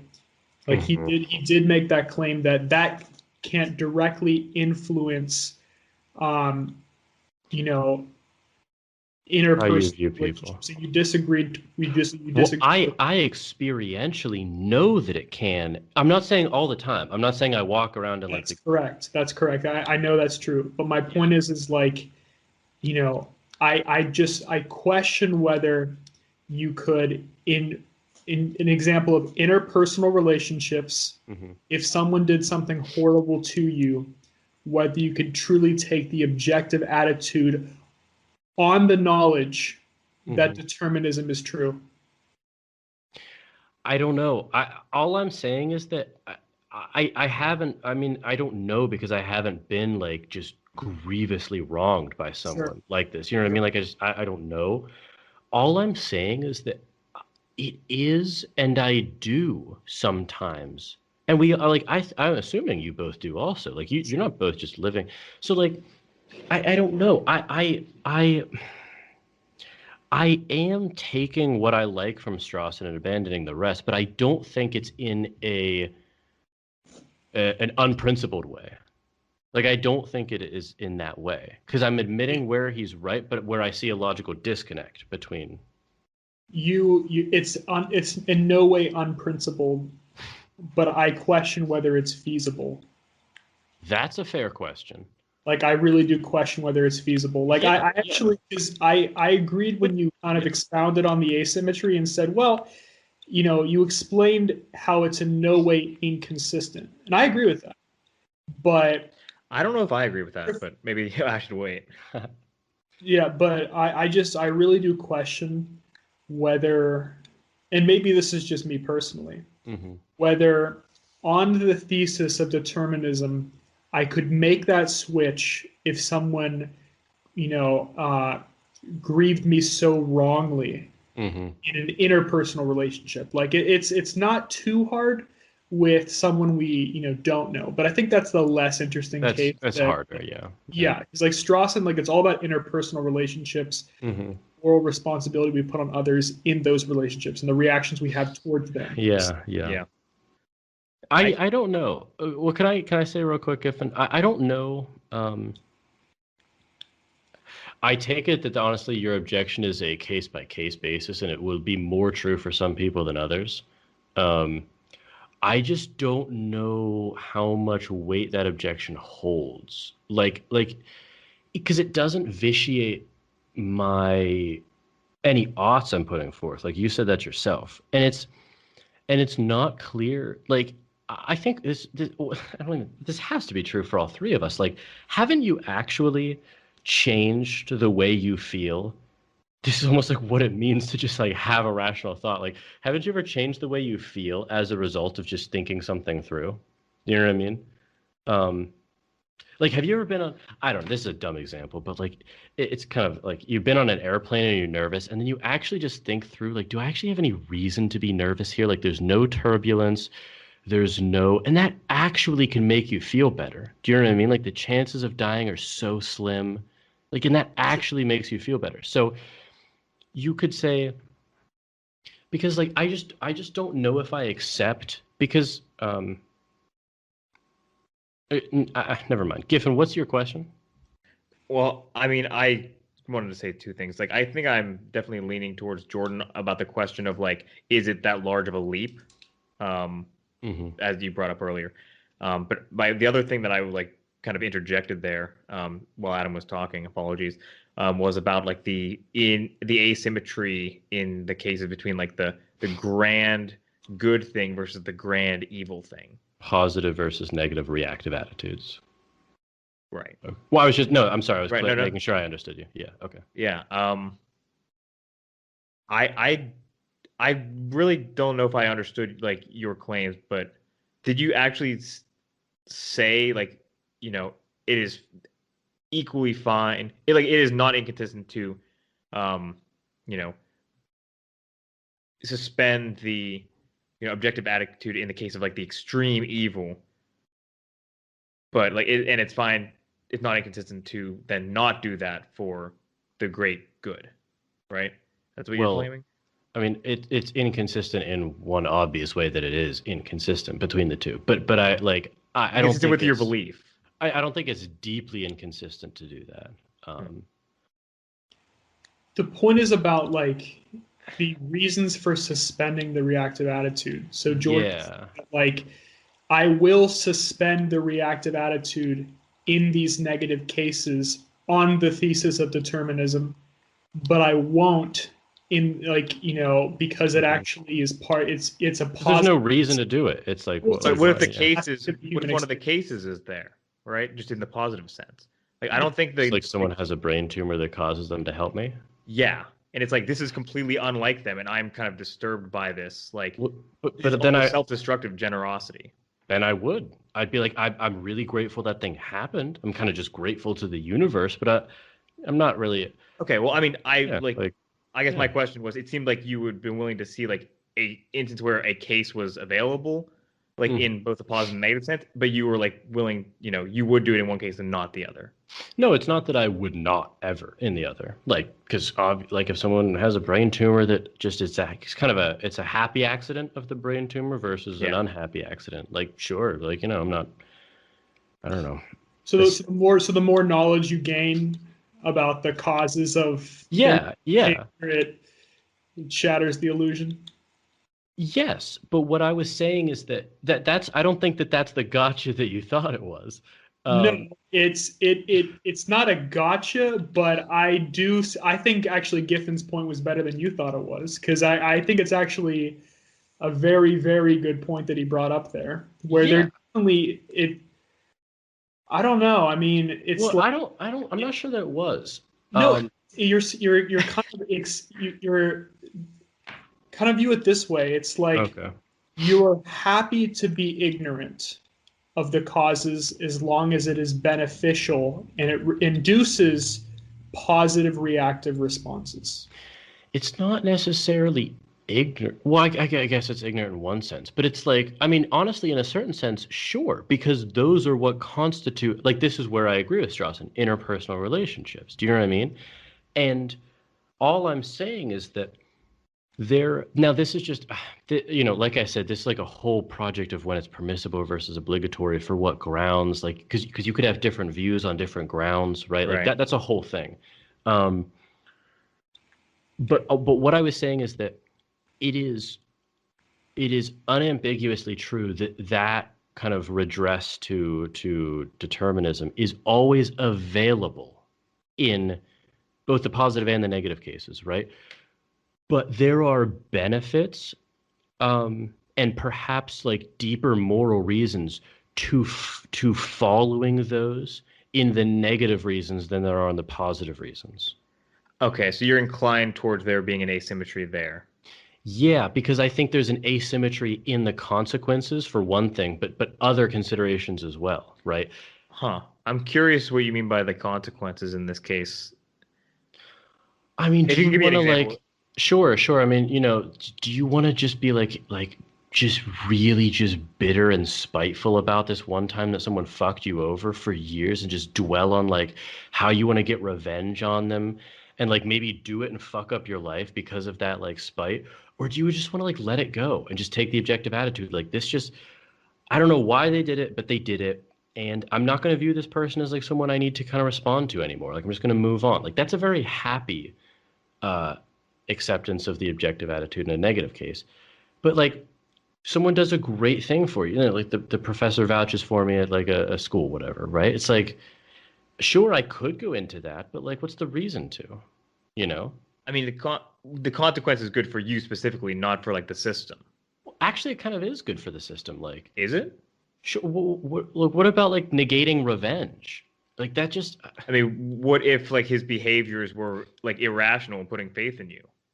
It's like, wow, this is very wait, unlike say that him. again. Maybe like it was unlike him to do such a thing. Unlike him to do. You mean is this the Like professor or the professor. the guy that Let's fucks say you the over? Okay, professor. okay. Yeah, so it was unlike the professor to do such a thing, and it was in a sense that like he should have gone with the better candidate. Like let's assume there was a better candidate, Jordan. I don't want to.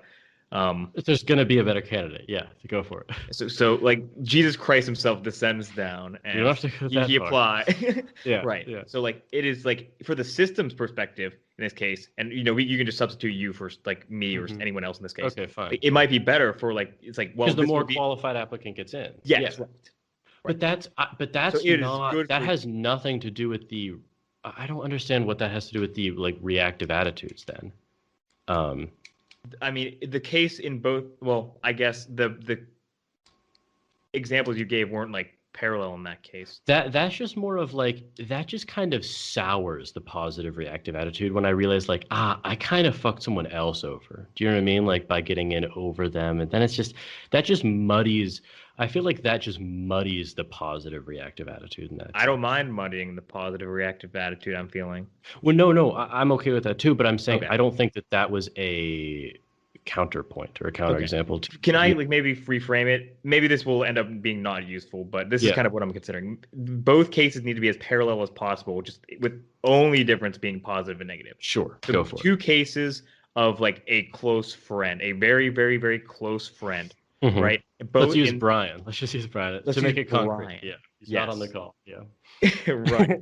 So let's assume in the negative case, like Brian just acts in a way that is completely unlike himself. Like all the knowledge that you've gained about him is just completely violated. Every Mhm. assumption just gone, and he does something horrific to you.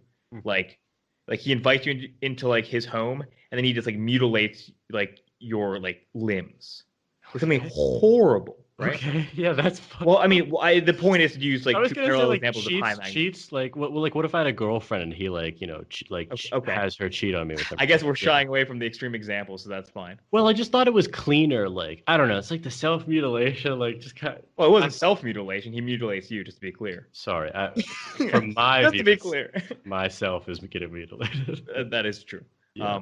So okay, I'll dial it back, and we can use me as an example if you prefer.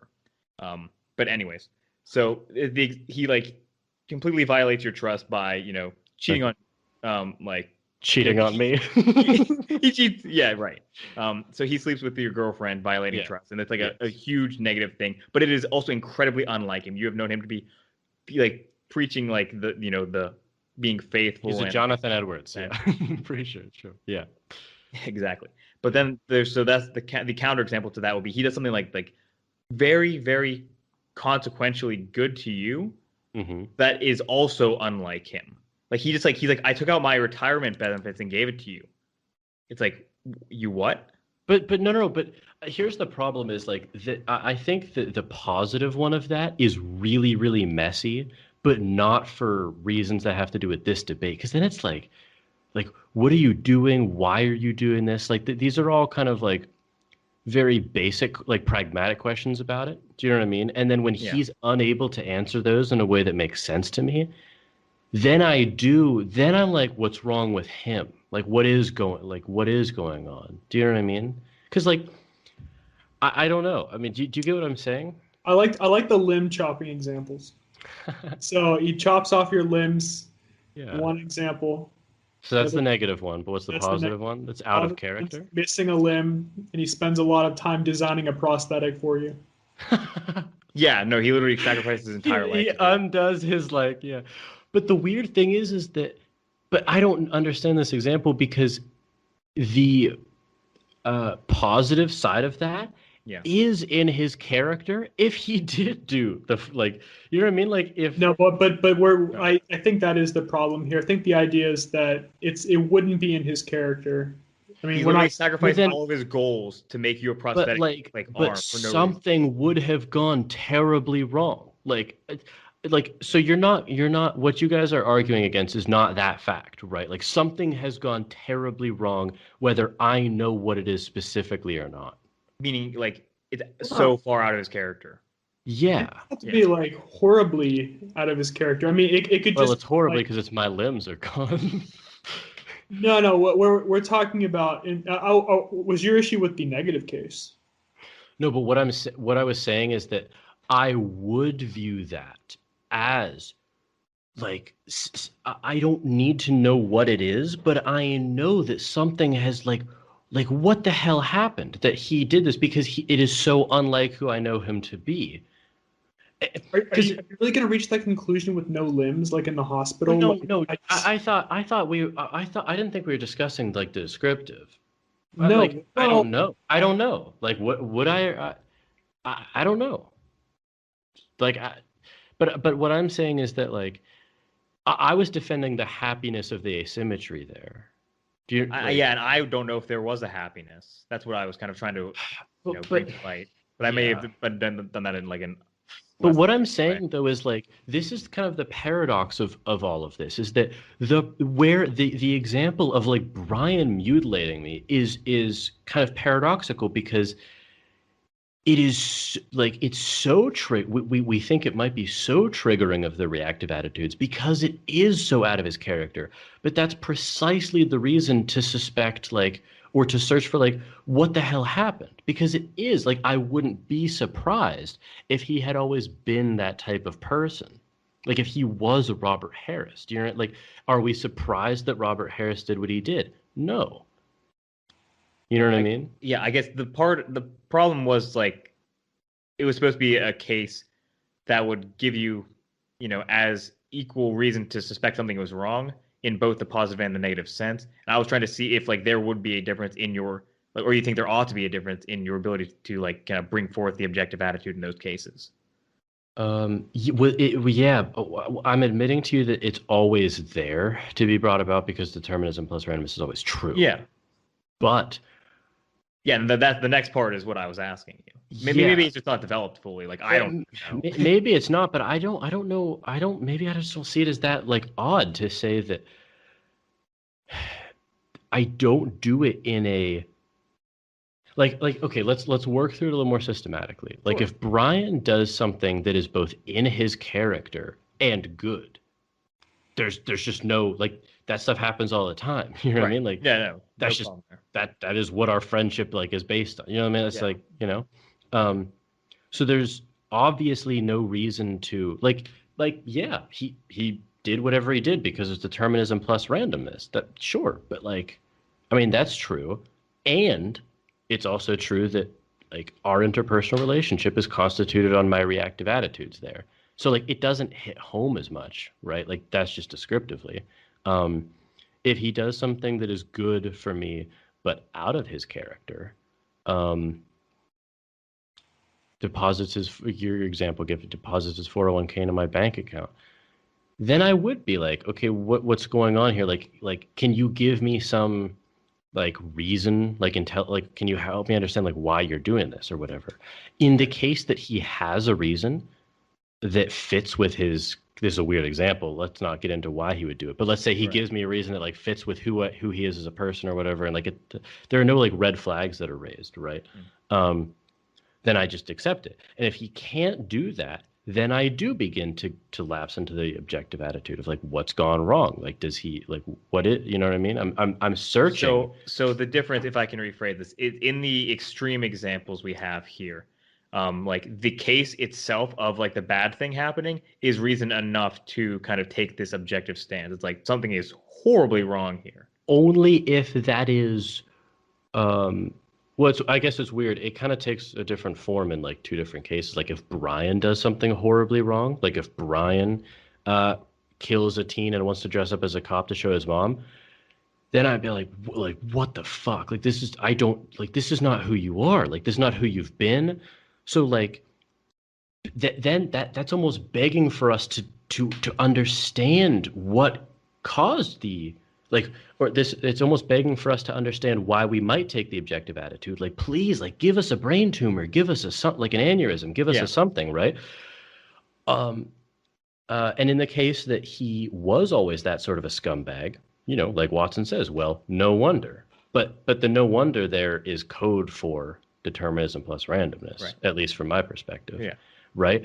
And all I'm saying is that in the case where Brian, as I know him forever, he does this crazy thing and he like kills a teen and dresses up as a cop to tell his mom about it, right?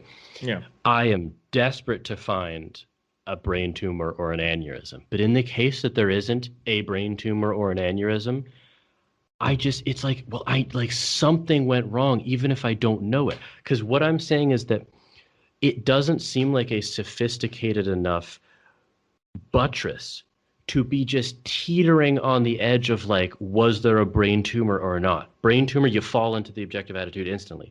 Not, it seems like for some people, you go back into the reactive attitude, but it's like I have no qualms. went I have no qualms with what you're saying in like the negative sense. My question was specifically about like, does that kind of project automatically onto the positive sense? And I was trying to see the way you explained like how you would behave in these cases if it was different between like the extreme positive and the extreme negative. That was kind of like what I was digging into. I think you phrased it very well in like the negative. Well, I was sense. thinking it through like there too. Like I was just thinking it through to you. Yeah, of course. I'm still thinking it through.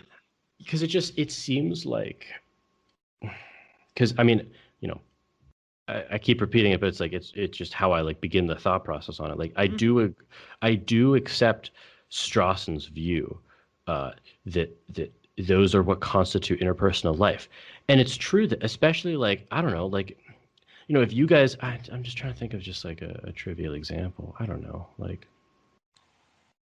positive or negative. Negative. Well, I have a question here. Yeah. So from your kind of framing here, then, would you only take the reactive view for good behavior if it's within the person's character? No, I also do for sure both descriptively, and I think it's probably an ought it's not wrong to go into the reactive attitude in negative senses too. Oh, no. I'm only talking about the good. I might have phrased that. Oh, sorry. Can you repeat the question? Yeah. So when you're viewing good behavior, Mm-hmm. right, are you only going to take the reactive attitude if it's within their character? If it aligns with who they, the character you've come to know? I think perhaps, yeah, because when it's not, doesn't that sort of beg an explanation? Like if you did something inexplicably random, but it happened to be good, and I was like, "What, dude? Why'd you do that?" Because like it's cool that you did it, but like I can't understand why. It's not what I would expect you to do, and you can't explain to me why. Then it is like what's. Do you get that intuition? Yeah, I'm just wondering I'm just trying to think of like like real life examples here. Like if I showed up to your apartment, right? Like your Giffin's apartment, and I had an extra large Luciano's pizza, right? Like that's kind of like outside my character, but not so far outside the bounds. Yeah, Like but I could see you doing eyebrows. Like this isn't. I'd be like, all right, like, to be honest, I would want to know why were you in the neighborhood? Like, why are you here? Like, I'm happy to see you. No, I'm talking about if I was coming over anyway. Like if I was coming over anyway, but I decided to just roll by and pick up a giant Luciano's pizza, and like it's very surprising generosity on my part. It's not. It is. It is. I mean, I'm just laughing at how you're doing yourself a little dirty. I appreciate it. Yeah. But there's like a spectrum of generosity that's I'm capable of. Based on how you guys know me, it is surprising. 3 standard deviations away this behavior. I just don't think that's that far outside the bounds. Like, sure, it's not shocking. Yeah, it actually might be shocking, but it's not actually shocking. So that's a good way to phrase it. Yeah, but if I showed up and if you paid off my student loans for me, sure, then I'd be like, yeah, like what's going on? And you couldn't tell me why you did it or that a reason that made sense to me, then I would be like, I don't know what's going on right now. Like I just felt like paying it forward. I'd be like, what the fuck? You know what I mean? So like, actually, even in the case where he does have an explanation that like is in his character, well, I don't know. But he almost de facto makes sense of it in that case. I'm actually trying to expand this thought experiment. This is totally just like train of thought. But hold on. I thought I came up with one. Yeah. Let's reverse it, Adam. I pay off because you actually have student loans still, right? Like this is a real life example. I pay them off. You're like, dude, what the fuck? Like you like, but it's like a happy what the fuck. You're like, what the hell? I'm like, dude, I won the lottery. Like I won $5 million. Like we've been great friends forever. I want to do this. That like it goes from what the fuck to actually that's in the realm of like if I won, dude. Like if I did win a $50 million, like I would pay off both of your loans. You know what I mean? Like sure. So do you get what I'm saying? In the case that I provide a reason that does explain it, then it does nullify that what the fuck feeling.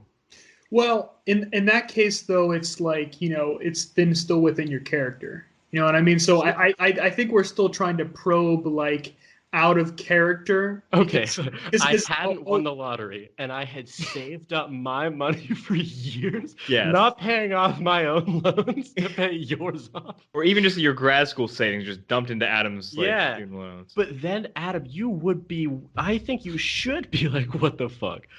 Like something has gone wrong in a right way for you, but something has gone wrong.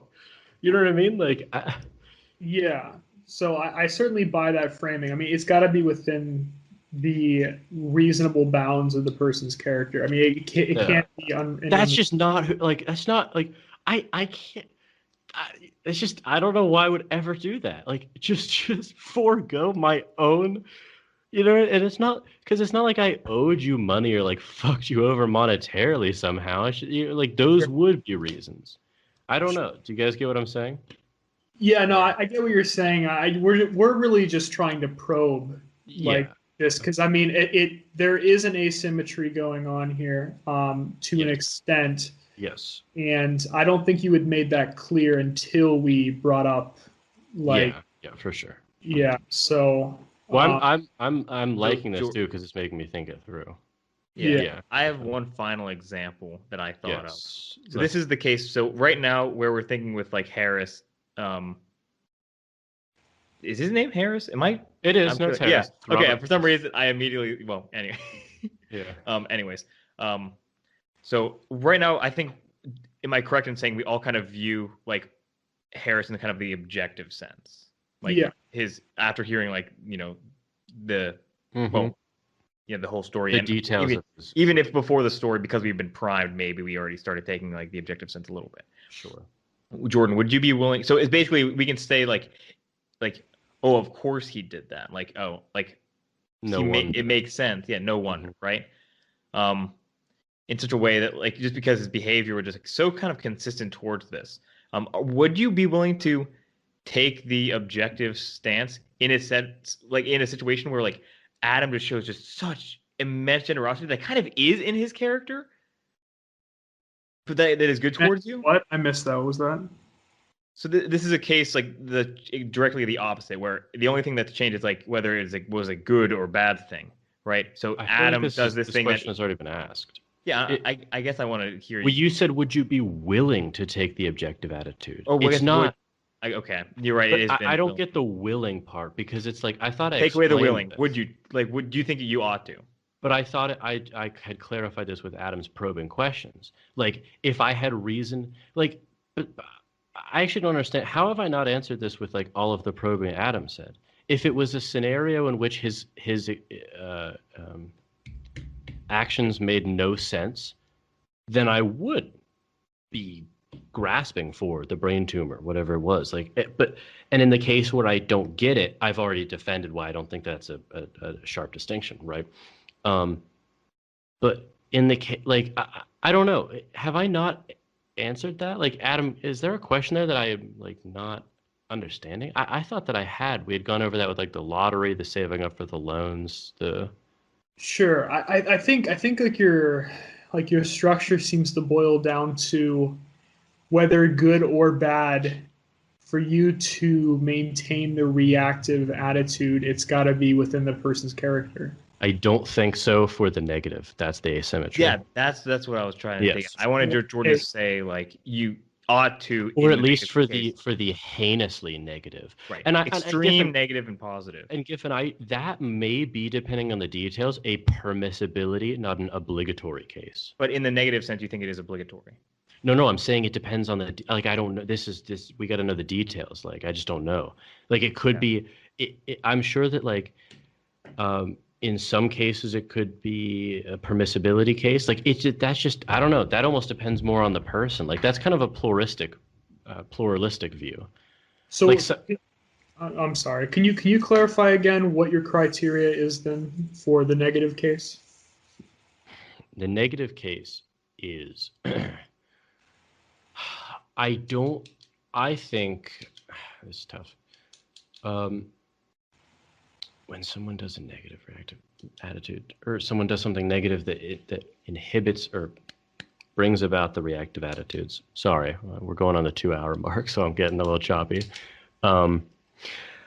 I think that it is for sure permissible, morally permissible for you to take the objective attitude. Whether or not it's obligatory, I think depends on the details of the situation.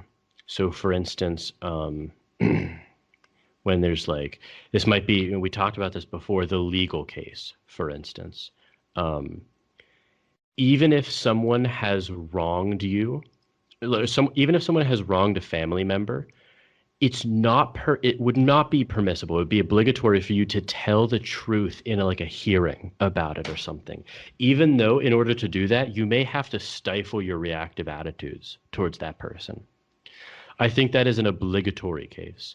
Something softer, something like a permissibility case would be... Well, can I ask a clarifying question about the obligatory case? Would you say that any sort of negative action on someone's part outside of their character necessitates taking the objective attitude. That's an interesting one.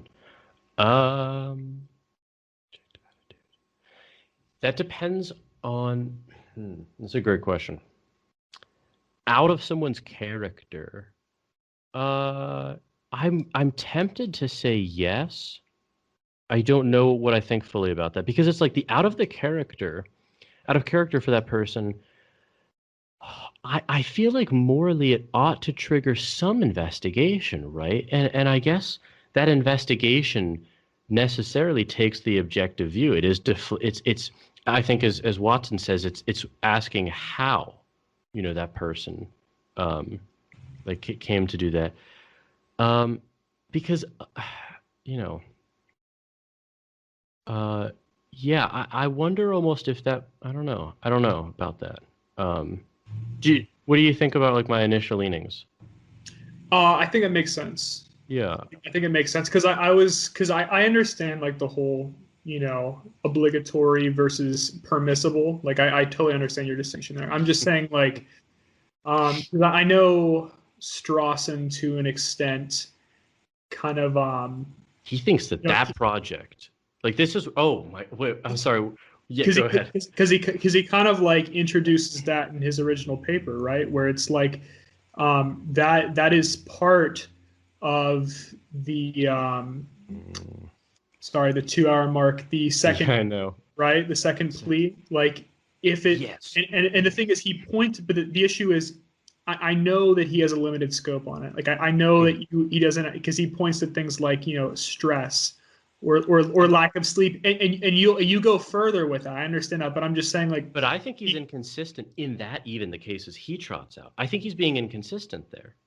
Like I don't think that you can say that the reactive attitudes are what is constitutive of moral responsibility, and we cannot critique that practice as a whole. I don't think you can say that and then also trot out these exemplary or exempting cases. Like, is that not to do the very thing Strawson said we could not do?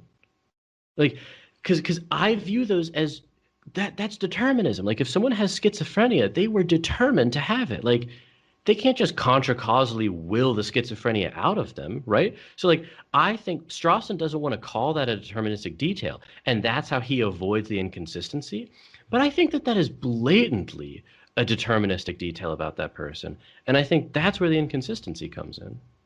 I understand where you're coming from here, but like, okay, let me try to think this through here. Yeah. So in his model, taking the determinism out of it here, he's saying that, you can suspend the basic demand if there is an exempting case. And he lists a few, including, being a child, being a sociopath, but also not being yourself at the time.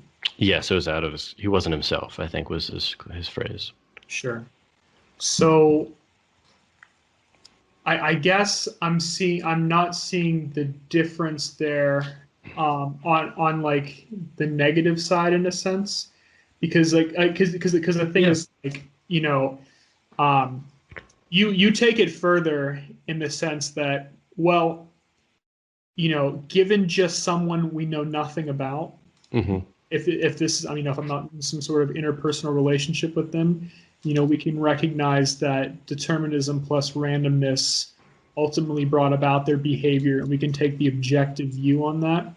And I can also do that if, someone that I do have an interpersonal relationship with, if they somehow act outside of their, how their character would indicate they would act. In that case, then I will also take the objective viewpoint. But I don't think Strawson necessarily disagrees on that point. No, he doesn't. But I'm saying that the grounds... I know what you're saying. Okay, yeah. Just making an interesting point there. Oh, I'm sorry. Yeah, I thought I was clarifying much of the framework that he puts in place for how we should view whether we should take the the reactive attitude on the.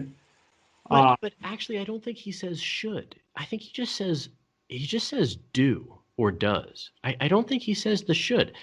Um, because that's the very thing he's kind of railing against almost. Like he correct me if I'm wrong, but he trots out cases in which the objective attitude is available to us. But he's almost like he doesn't want to get into the odds, which is weird. I do kind of agree with that, Jordan. Can I push you a little further on that? I'm so sorry, Giffin. I think it's an interesting question, may not be, but so I guess I'm a little lost at this point, maybe because we're 2 hours in, because I understand that if someone does a bad action in their character, we do take the reactive attitude, but why should we? Why under your model should we take, the reactive attitude towards bad behavior in someone's character? I think the should for me in that case is a little soft. Honestly, the shoulds for me more come out in the negative sense. Or I'm sorry, when you should not take the reactive attitude in the negative senses. That's where the kind of the shoulds come out. And you asked about when it was in their character. And that for me is more of just that comes down to the kind of pragmatic consequentialist aspects of the relationship, right? Like, here's fall back to consequences in that case. I do because let's say that like you and I are. Like we don't even have to say, like you and I have argued about things in the past or something. You know what I mean? It's like if it's like we really just don't agree. I can just kind of keep pushing it and just keep pushing it, right? Until like we either just agree or like just like blows up or whatever. Or it's just like I can take kind of the objective attitude and be like, I don't know, like I see it this way, he sees it this way. I don't understand why he sees it this way, but we can't just keep like arguing like, do you know what I mean? Well, I'm thinking more like in behavior, like say well, that is kind of behavior based. Like I wouldn't argue about it anymore with you. Yeah, no, but you're switching over to the objective though. I'm talking about when you should. Take because I think you kind of like changed it halfway. Yeah, I did. I'm sorry. I'll chalk that up to the. I'll go for a plea 2 type thing. Of course. But I'll just throw like a concrete example. Like so it's in my character to occasionally be a dick, right? So so say like I was at your guys' apartment, right? You were charging your phone, say, right? And like so and my phone was on 1%. And actually not even 1%. Say my phone was on 50%, right? Let's make you an ultra dick here. Your phone was nearing 2%, and I was expecting a call. Yeah, so not a sick mother. But I'm like, man, this is like the only outlet around here. So I pull out your phone out of there and plug mine in. Yes. I mean, I understand the question perfectly at this point. Well, let me ask the last question here. Yes. Is the only basis for moral responsibility at that point in kind of modulating my behavior? No. Okay. It is for maintaining the interpersonal relationship that we have, the reactive attitudes generally. Like I don't like that I don't and actually Adam, if it was a reactive attitude, it wouldn't be for consequentialist reasons, because that would be to take the objective attitude. That would be to mold you as a thing, not as a person, right? So if it were only for that reason, it would be in the objective attitude camp. If I wanted to just kind of like, this is someone who I have to modify so that I don't have to deal with this in the future, that's objective. I think you should, especially in perhaps maybe only exclusively in interpersonal cases, maintain the reactive attitude, because that is, you can't only have it one way, basically. Like that is like what constitutes our interpersonal relationship. If every time, like, if just like anything, even a minor inconvenience, not an inconvenience, but a minor wrong happened, and I just like weirdly took the objective attitude, that would deflate part of our interpersonal relationship. Do you know what I mean?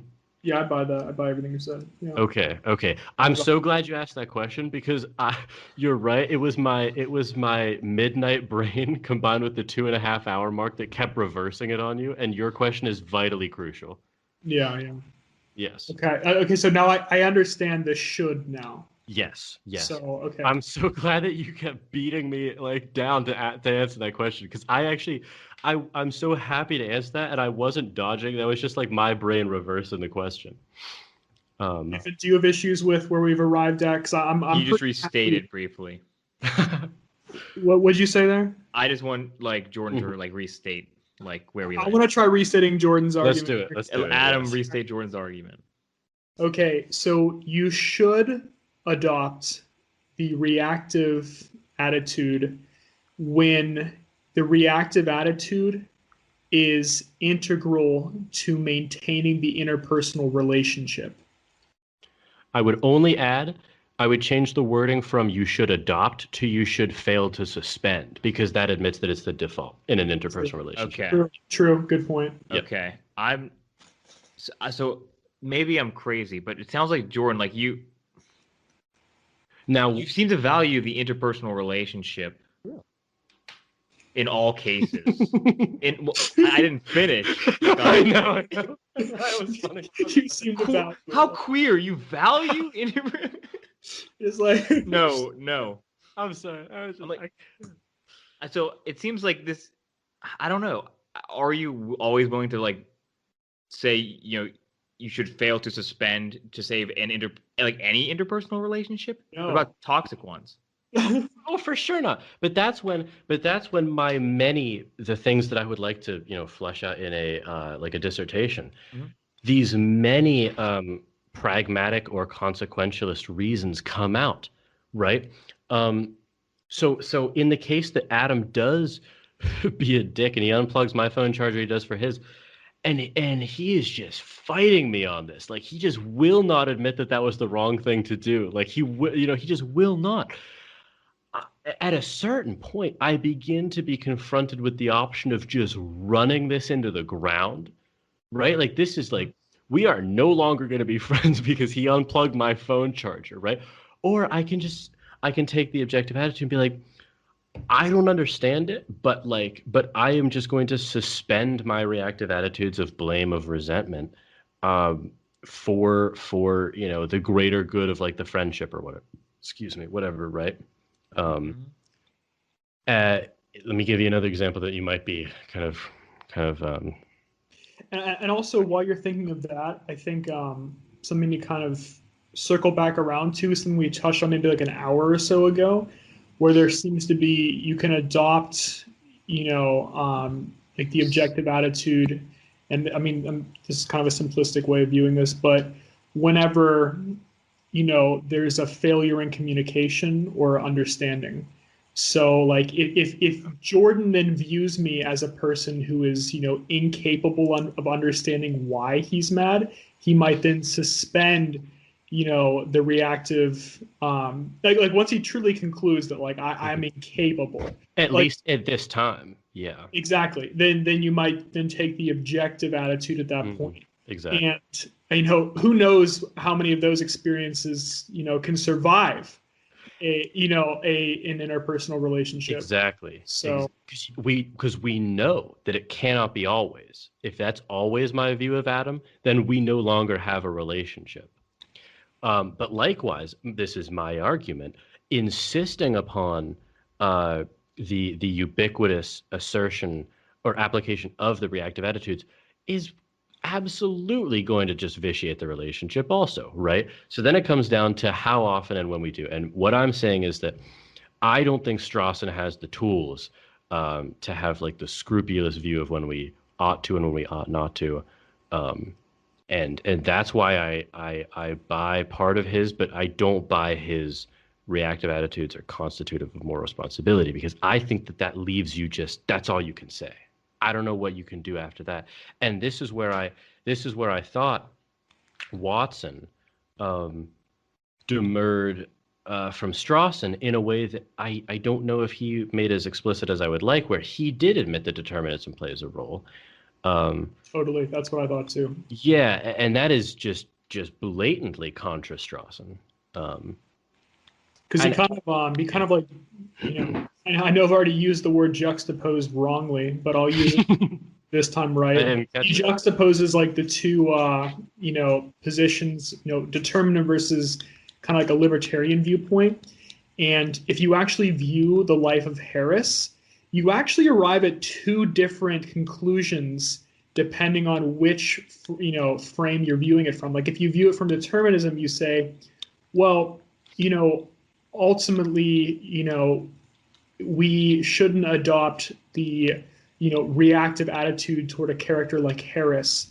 But if you're a libertarian, you might still believe that Harris could have overcome, his background or who he is. You know what I mean? Such that you might still have reason to maintain the reactive viewpoint. I definitely don't think you have solid ground to adopt the objective in that point. Like, and to add on to that, what tools does Strawson have in his view to say that you should? Like, he doesn't have any of those tools. He just says that, like, you know what I mean? Like, he just says, like, sometimes we do in the circumstances of unfortunate upbringing or of he wasn't himself. But what if I say, like fuck you, Strawson. Like, no, I hate Harris. Like, I hate him, and I want to like blame and resent and punish him for what he did.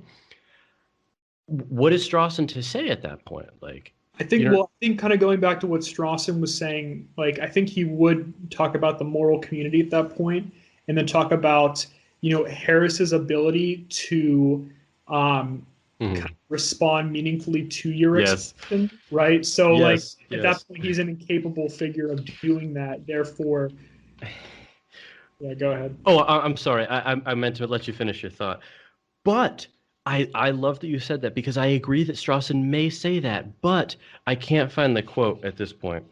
Earlier in the night I might have found it, but then Strawson is explicitly going back on what he said about this practice. I'll butcher the quote. I'll try to get it verbatim. Neither permits of nor allows rational justification. Is that not to explicitly violate that thing that Strawson said? Can you repeat that quote again? I'm not sure I understood it. Strawson, I want to find it. Yeah, what's the context for that one? The practice of blame, the practice of reactive attitudes, Strawson says, neither permits of nor allows an external rational justification. I know that's damn near the quote. I can't find it. I know that is damn near the quote. I quoted in my like senior paper, I think. I'm gonna be so mad if I can't find this.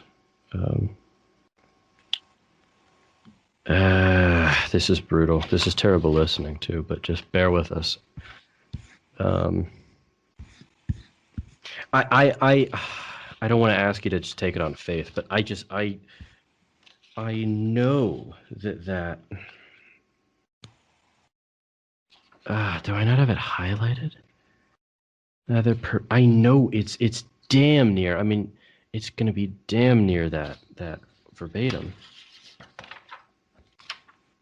And I think it's also really important to recognize that, like, let me read this quote by Strawson. It's in the section "Evil in the Limits of Moral Community," where Watson is quoting Strawson.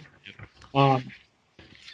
I'll read from Watson first. He writes that the reactive attitudes essentially involve regarding the other as a morally responsible agent, as a term of moral relationships, as a member of the moral community. So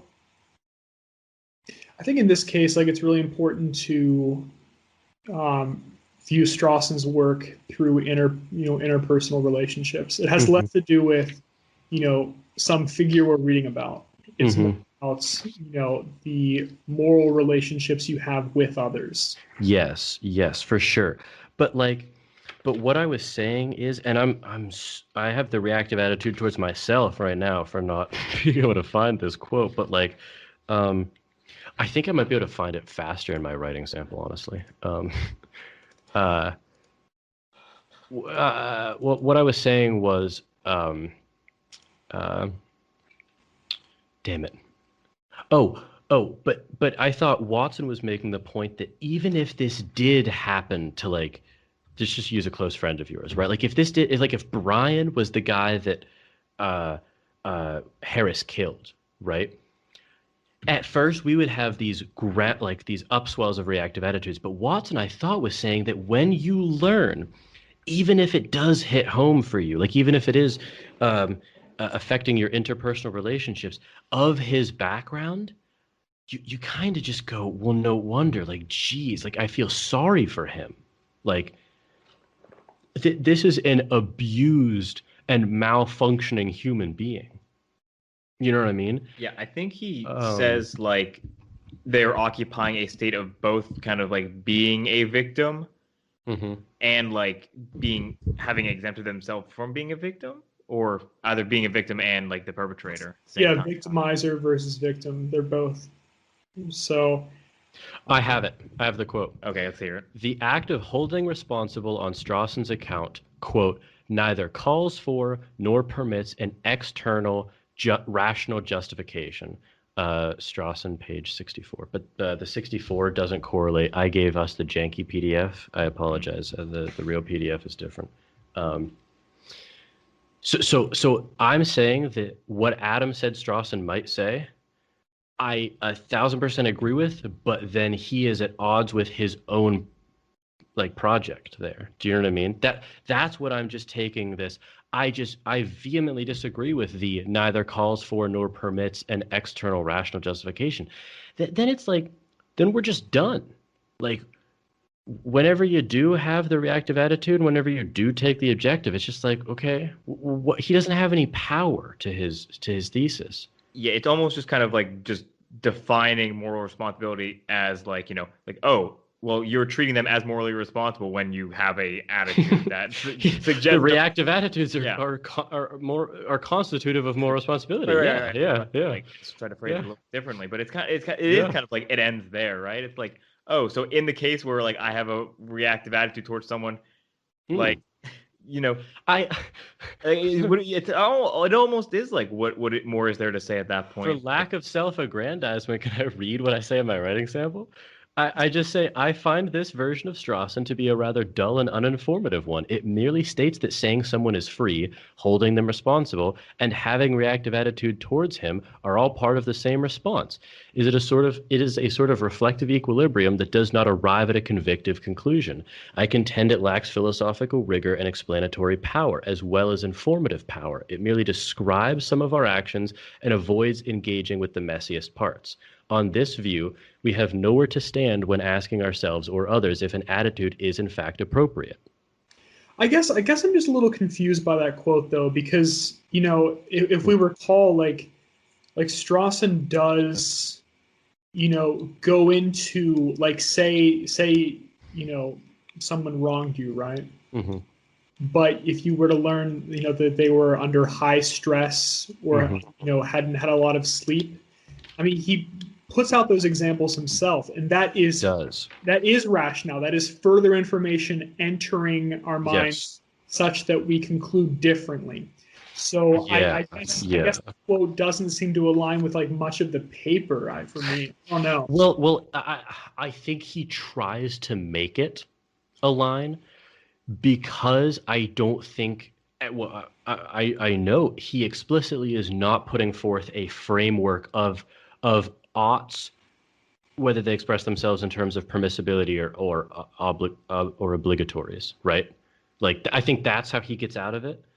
But I'm saying is like, dude, that's just not like, that's not enough. Like that's just, there's so much more. And it's not me wanting more. I think there's like a moral more there, Yeah, I think he explicitly like states, I mean, maybe I'm misremembering, but doesn't Strawson state that like you could bring up the fact that different moral communities might exist, and that kind of muddies it? Like he kind of like almost like sees like the potential muddiness, and he's like, I'm going to put that to the side so I don't have to talk about this. Because even though like thinking about it just for a little bit kind of does bring us to the point where all he's saying is like, if a community holds it, like reactive attitudes towards this thing, then that thing is something that you ought to like be morally responsible for. But that might be different for other communities. Like there's no ought. There doesn't seem to be. He brings forth these examples of the plea 1 or plea 2 as these are cases in which you find yourself, or you might find yourself, taking the objective attitude. I think that's it. I think that's all he's doing. And all I'm saying is, like, I don't want to go, like, you might. Like, when should you? It's like, yeah. Or just, like, imagine, like, another community that might not in one of those specific instances, Yeah, it's right? like, it's like, are we if they just to didn't say both of these are cool? Like, is this just, like, we just done? Like, is this all kosher? Imagine him just kind of, like, zooming way out of, like, different communities throughout history. It's like, wow, they do suspend it in these cases, and they don't in these cases. Weird. That's how they define moral responsibility. And then going to like another group, it's like it begins the to same become thing. like a project of an anthropologist, not a philosopher. It is an anthropology project. It sounds. And here's okay. I'm gonna bring it full circle here. Where I thought maybe I don't disagree with Watson as much as I thought I did, but I think if that's true, then I think Watson disagrees with Strawson more than he lets on, because. Okay, so because Watson seems to me to be saying the criteria is intelligible moral demand. Yes. And that seems to, I think, 2 hours ago, I might have said that I thought that was inverting Strawson's project. Because it seems to me like Watson belongs on the list in the blog post about Dirk Paraboom as the 5th type of compatibilism. Instead of reasons responsive, it's intelligible moral demand. Unless I am misunderstanding him. No, it's totally possible. I don't disagree. I would just say that like the compatibilism that both Watson and Strawson argue for, it's so soft. It's like a very soft. Actually, less. It depends. It depends on Watson. I said Strawson. Watson. Oh, okay. What I said Strawson. I think Watson, the compatibilism he does argue for is very soft, because I think he does bring up, just like. Sorry. No. It's great. It's great. I think it's soft or it's not, depending on is because this is what I might still not be sure on. Is Watson saying that he's saying almost everything Strawson is, but that the reactive attitudes can be viewed through the lens of intelligible moral demand, or is he saying that if this person with whom we're thinking about or engaging with is meets the criteria of having the capacity to understand intelligible moral demand, to be part of the moral community, then they are ripe for moral responsibility. Then they are ripe for reactive attitudes. But if they're not, then they ought not be. That's not that soft of a view, but then he is very much disagreeing with Strawson. I think it's the latter. I would like it to be the latter. That's a view I find actually very interesting. And I think that intelligible moral demand is a great way to view like or is perhaps one of several good ways to view some of the considerations in that larger project that I've been like talking about, that I want to like, to do the thesis on. I mentioned I emailed him before to like come on the podcast, but I'm going to email him again with that specific question, because that's one that I really want to know, and I don't know. Here's the thing: if I read this paper again, which I will, I don't know whether or not I'll have a confident answer on that. Because like for me, like at least when I was reading this, it just seemed like I think we've actually arrived at a better place than Strawson or Watson, honestly. Like I think. I think so, but that's just because I think it. Well, it's actually more your system that we kind of like brought about, a little more clarity to.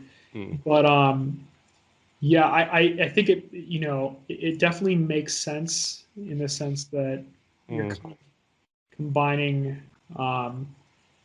kind of Galen's view a little bit too. You're throwing a little sprinkle of Galen. Actually, kind of a heaping of Galen. It's a heaping of Galen. Serving just like the few tidbits of PF that were, that are valuable to the human experience. Mm-hmm. So, I think that it's funny. I have like notes on kind of how I'm viewing like the whole thing at this point. I think at this point, it's sort of like I feel as though I fully succumb to Galen's argument, because you have to, theoretically at least, right? Like you just have to. And I fully succumb to certain parts of P.F. Strawson's argument, namely that reactive attitudes are what constitute interpersonal life. And then I very